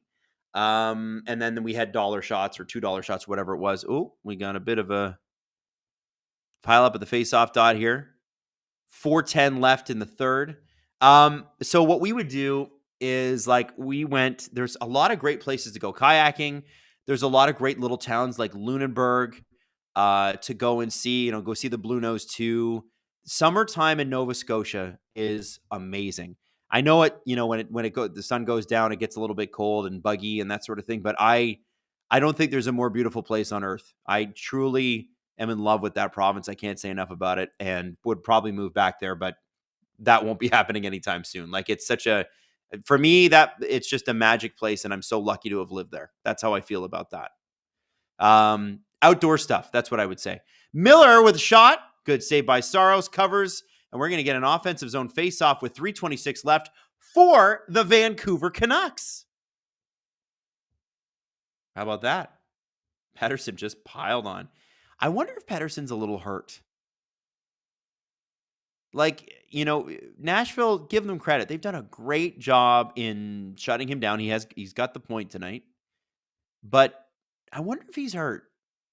Does he feel like the dominant Pettersson to you? I don't know.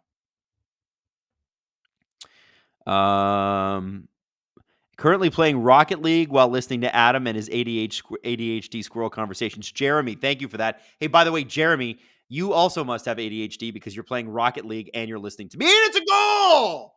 It's a goal! Luke Evangelista for the Nashville Predators, and things just mercifully, finally got interesting. That's a good goal. We'll watch how this kind of develops when they play the replay here. So Nashville has been doing this for 30 straight minutes, and I'm talking about 30 minutes in the game. Nice goal. Right into the Vancouver zone. Vancouver's done a great job of keeping them the outside, but blown coverage there. Evangelista is able to cut across and put one high on Casey DeSmith, who's been great tonight. Eventually, one was going to get through. He went high glove. It's what Gunnar Stahl tried in D2. Worked for Luke, didn't work for Gunnar Stahl. And that's got to feel good for Luke Evangelista. Apparently, that's his first ever playoff goal, and we officially have hit 40 shots combined. How about that? How about that? That is a nice goal. We got 3:06 left, and Nashville coming on strong. This is where I think it opens up. Vancouver has to be better. Vancouver needs better offense. They really, really do. UC Saros is a spectacular goaltender. To have 2 goals and over 12 shots on him is it's a miracle. It's Christmas. Guys, you got to figure out a way past this in game 4. This is crazy what Nashville is able to make Vancouver do here.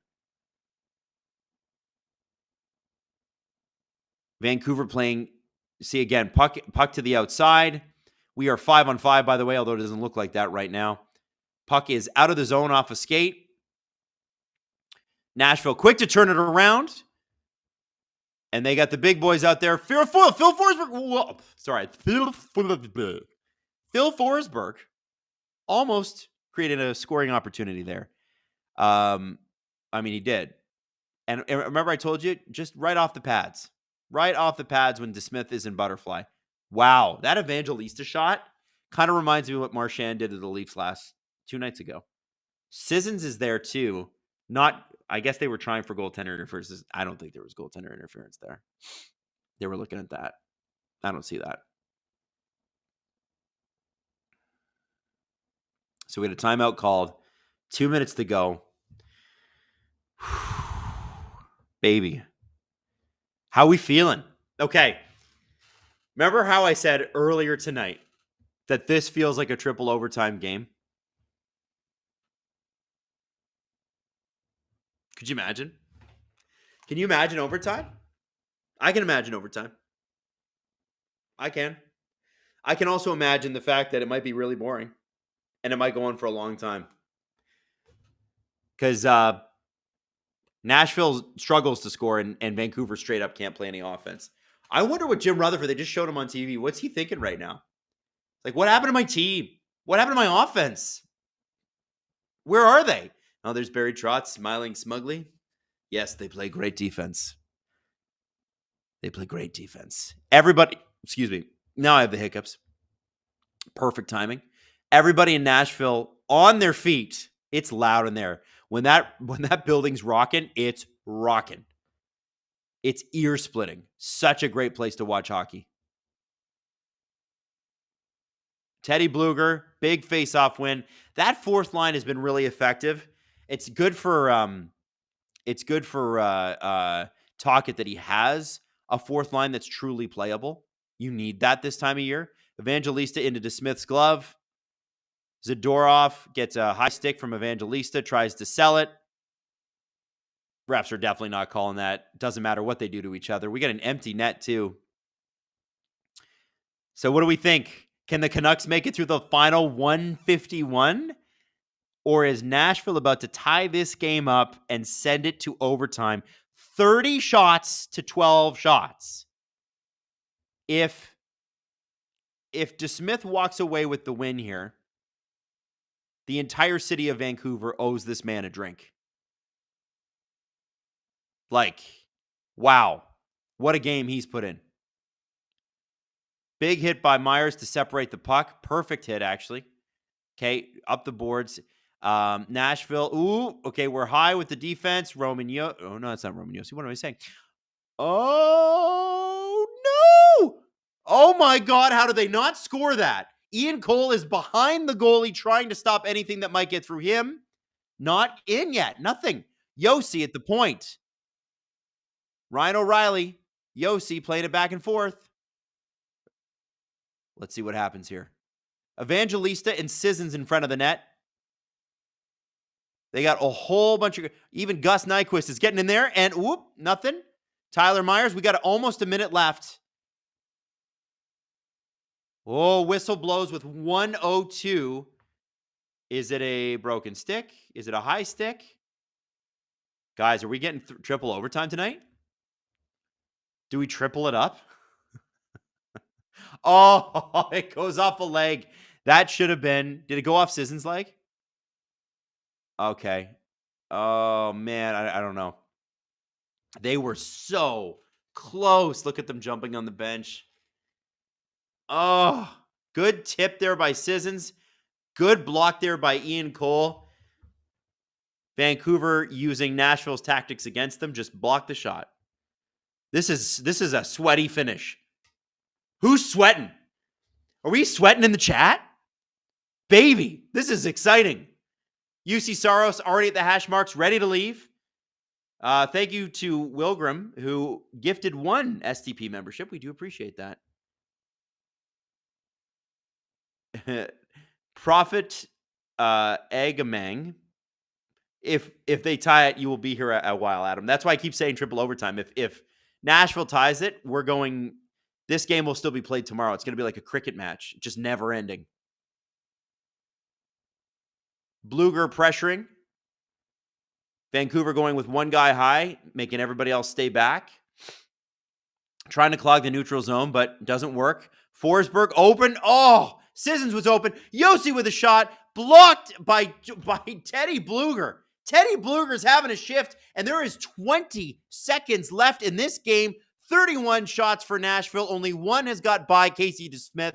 This is exactly what the playoffs are all about. 10 seconds to go. Nashville pushing. Vancouver taking away all the passing lanes. Puck goes over the net. 3 seconds to go. And the puck is down the ice, and the Vancouver Canucks are going to win this game. Held to 12 shots, but it was enough. Wow. Teddy Bluger in some pain on the bench. I think Vancouver owes 2 people a drink tonight. Casey DeSmith, unbelievable. Teddy Bluger, just for that last minute alone. Spectacular. Wow. Wow. What a story that is. 12 shots Vancouver was held to. That's a problem. Like, Rick Tocchet needs to take his coaching staff aside and go, we need to do something about this. But I want to give shout out to where it's due. Vancouver defense, keeping them to the outside, taking away the passing lanes in the last minute there. And then, of course, and this is what's so exciting, so is that last 10 seconds that was spectacular. Yossi with the shot, but here you go. Teddy Bluger going to block it. Oh, right off the skate, and that hurts like hell. You just want to die. Oh, my God. Imagine how painful that is. Oh, but he did it. He did his job. And that's why you have Riga, Latvia's Teddy Bluger. Did Connor Garland just kiss Casey DeSmith? Do I smell fan fiction? Are we fanficking this one? Yeah? Guys, that was a great end to a relatively quiet game. That was fun. And listen, I want to say, we didn't get to 1,000 likes again tonight, so there isn't Gripper content. We got to 602. It's not where we need to be for Gripper content. But there's always Sunday afternoon. Guys, this was I really loved the last minute of this game. That was lots of fun. Vancouver for game 4 needs to figure out their offense. How anybody in today's NHL can hold anybody else to 12 shots. That's an average of 4 shots a period. How anybody can do that. I mean, you got to give Nashville huge props for that. Vancouver's got to figure this out. Rick Tocchet has to figure this out. You got to deploy differently. You got to figure this out. I don't know what they do. I would imagine that they're going to have to open up the ice a little bit, and I don't know how they're going to do it. It's the neutral zone that seems to be the problem. They can't get past the neutral zone and into Nashville's thing, but whatever, doesn't matter. Congratulations, Vancouver fans. You're up 2-1. How's it feel? You're up 2-1. You are 2 wins away. 2 wins away from the second round. That has to feel good. And you are guaranteed now going home with at least 2 wins, potentially 3. If they win on Sunday, we could have an elimination game 5 in Vancouver. You want to talk about a party. I don't want to get too ahead of ourselves, but that'd be a party. Anyway, guys, listen, I'm going to wrap it up for tonight. I got to get ready for tomorrow. We got a crazy day ahead of us. Boston Pizza Bowmanville sold out in 90 minutes, guys. You sold it out in 90 minutes. We're going to have to do another one. We're going to have to keep the Leafs in the playoffs so we can do another one. Boston Pizza wants you to cheer for all the Canadian teams. So do I. Damn. MT, you can't have Gripper content on a Sunday. God will smite us. Hey, I want to do a quick ow to Maddie. Mad Dogs. Mad Dog ran the stream tonight. She was awesome. She's in her early 20s. I know she's going out partying after this, very likely. So let's let her go do that. I hope you guys have a fantastic night. Congratulations, Vancouver friends. You did it. You're through. Well, you're not through. You're almost through. You're halfway through. Love you all. Have a great night. We'll talk soon, okay? Bye-bye.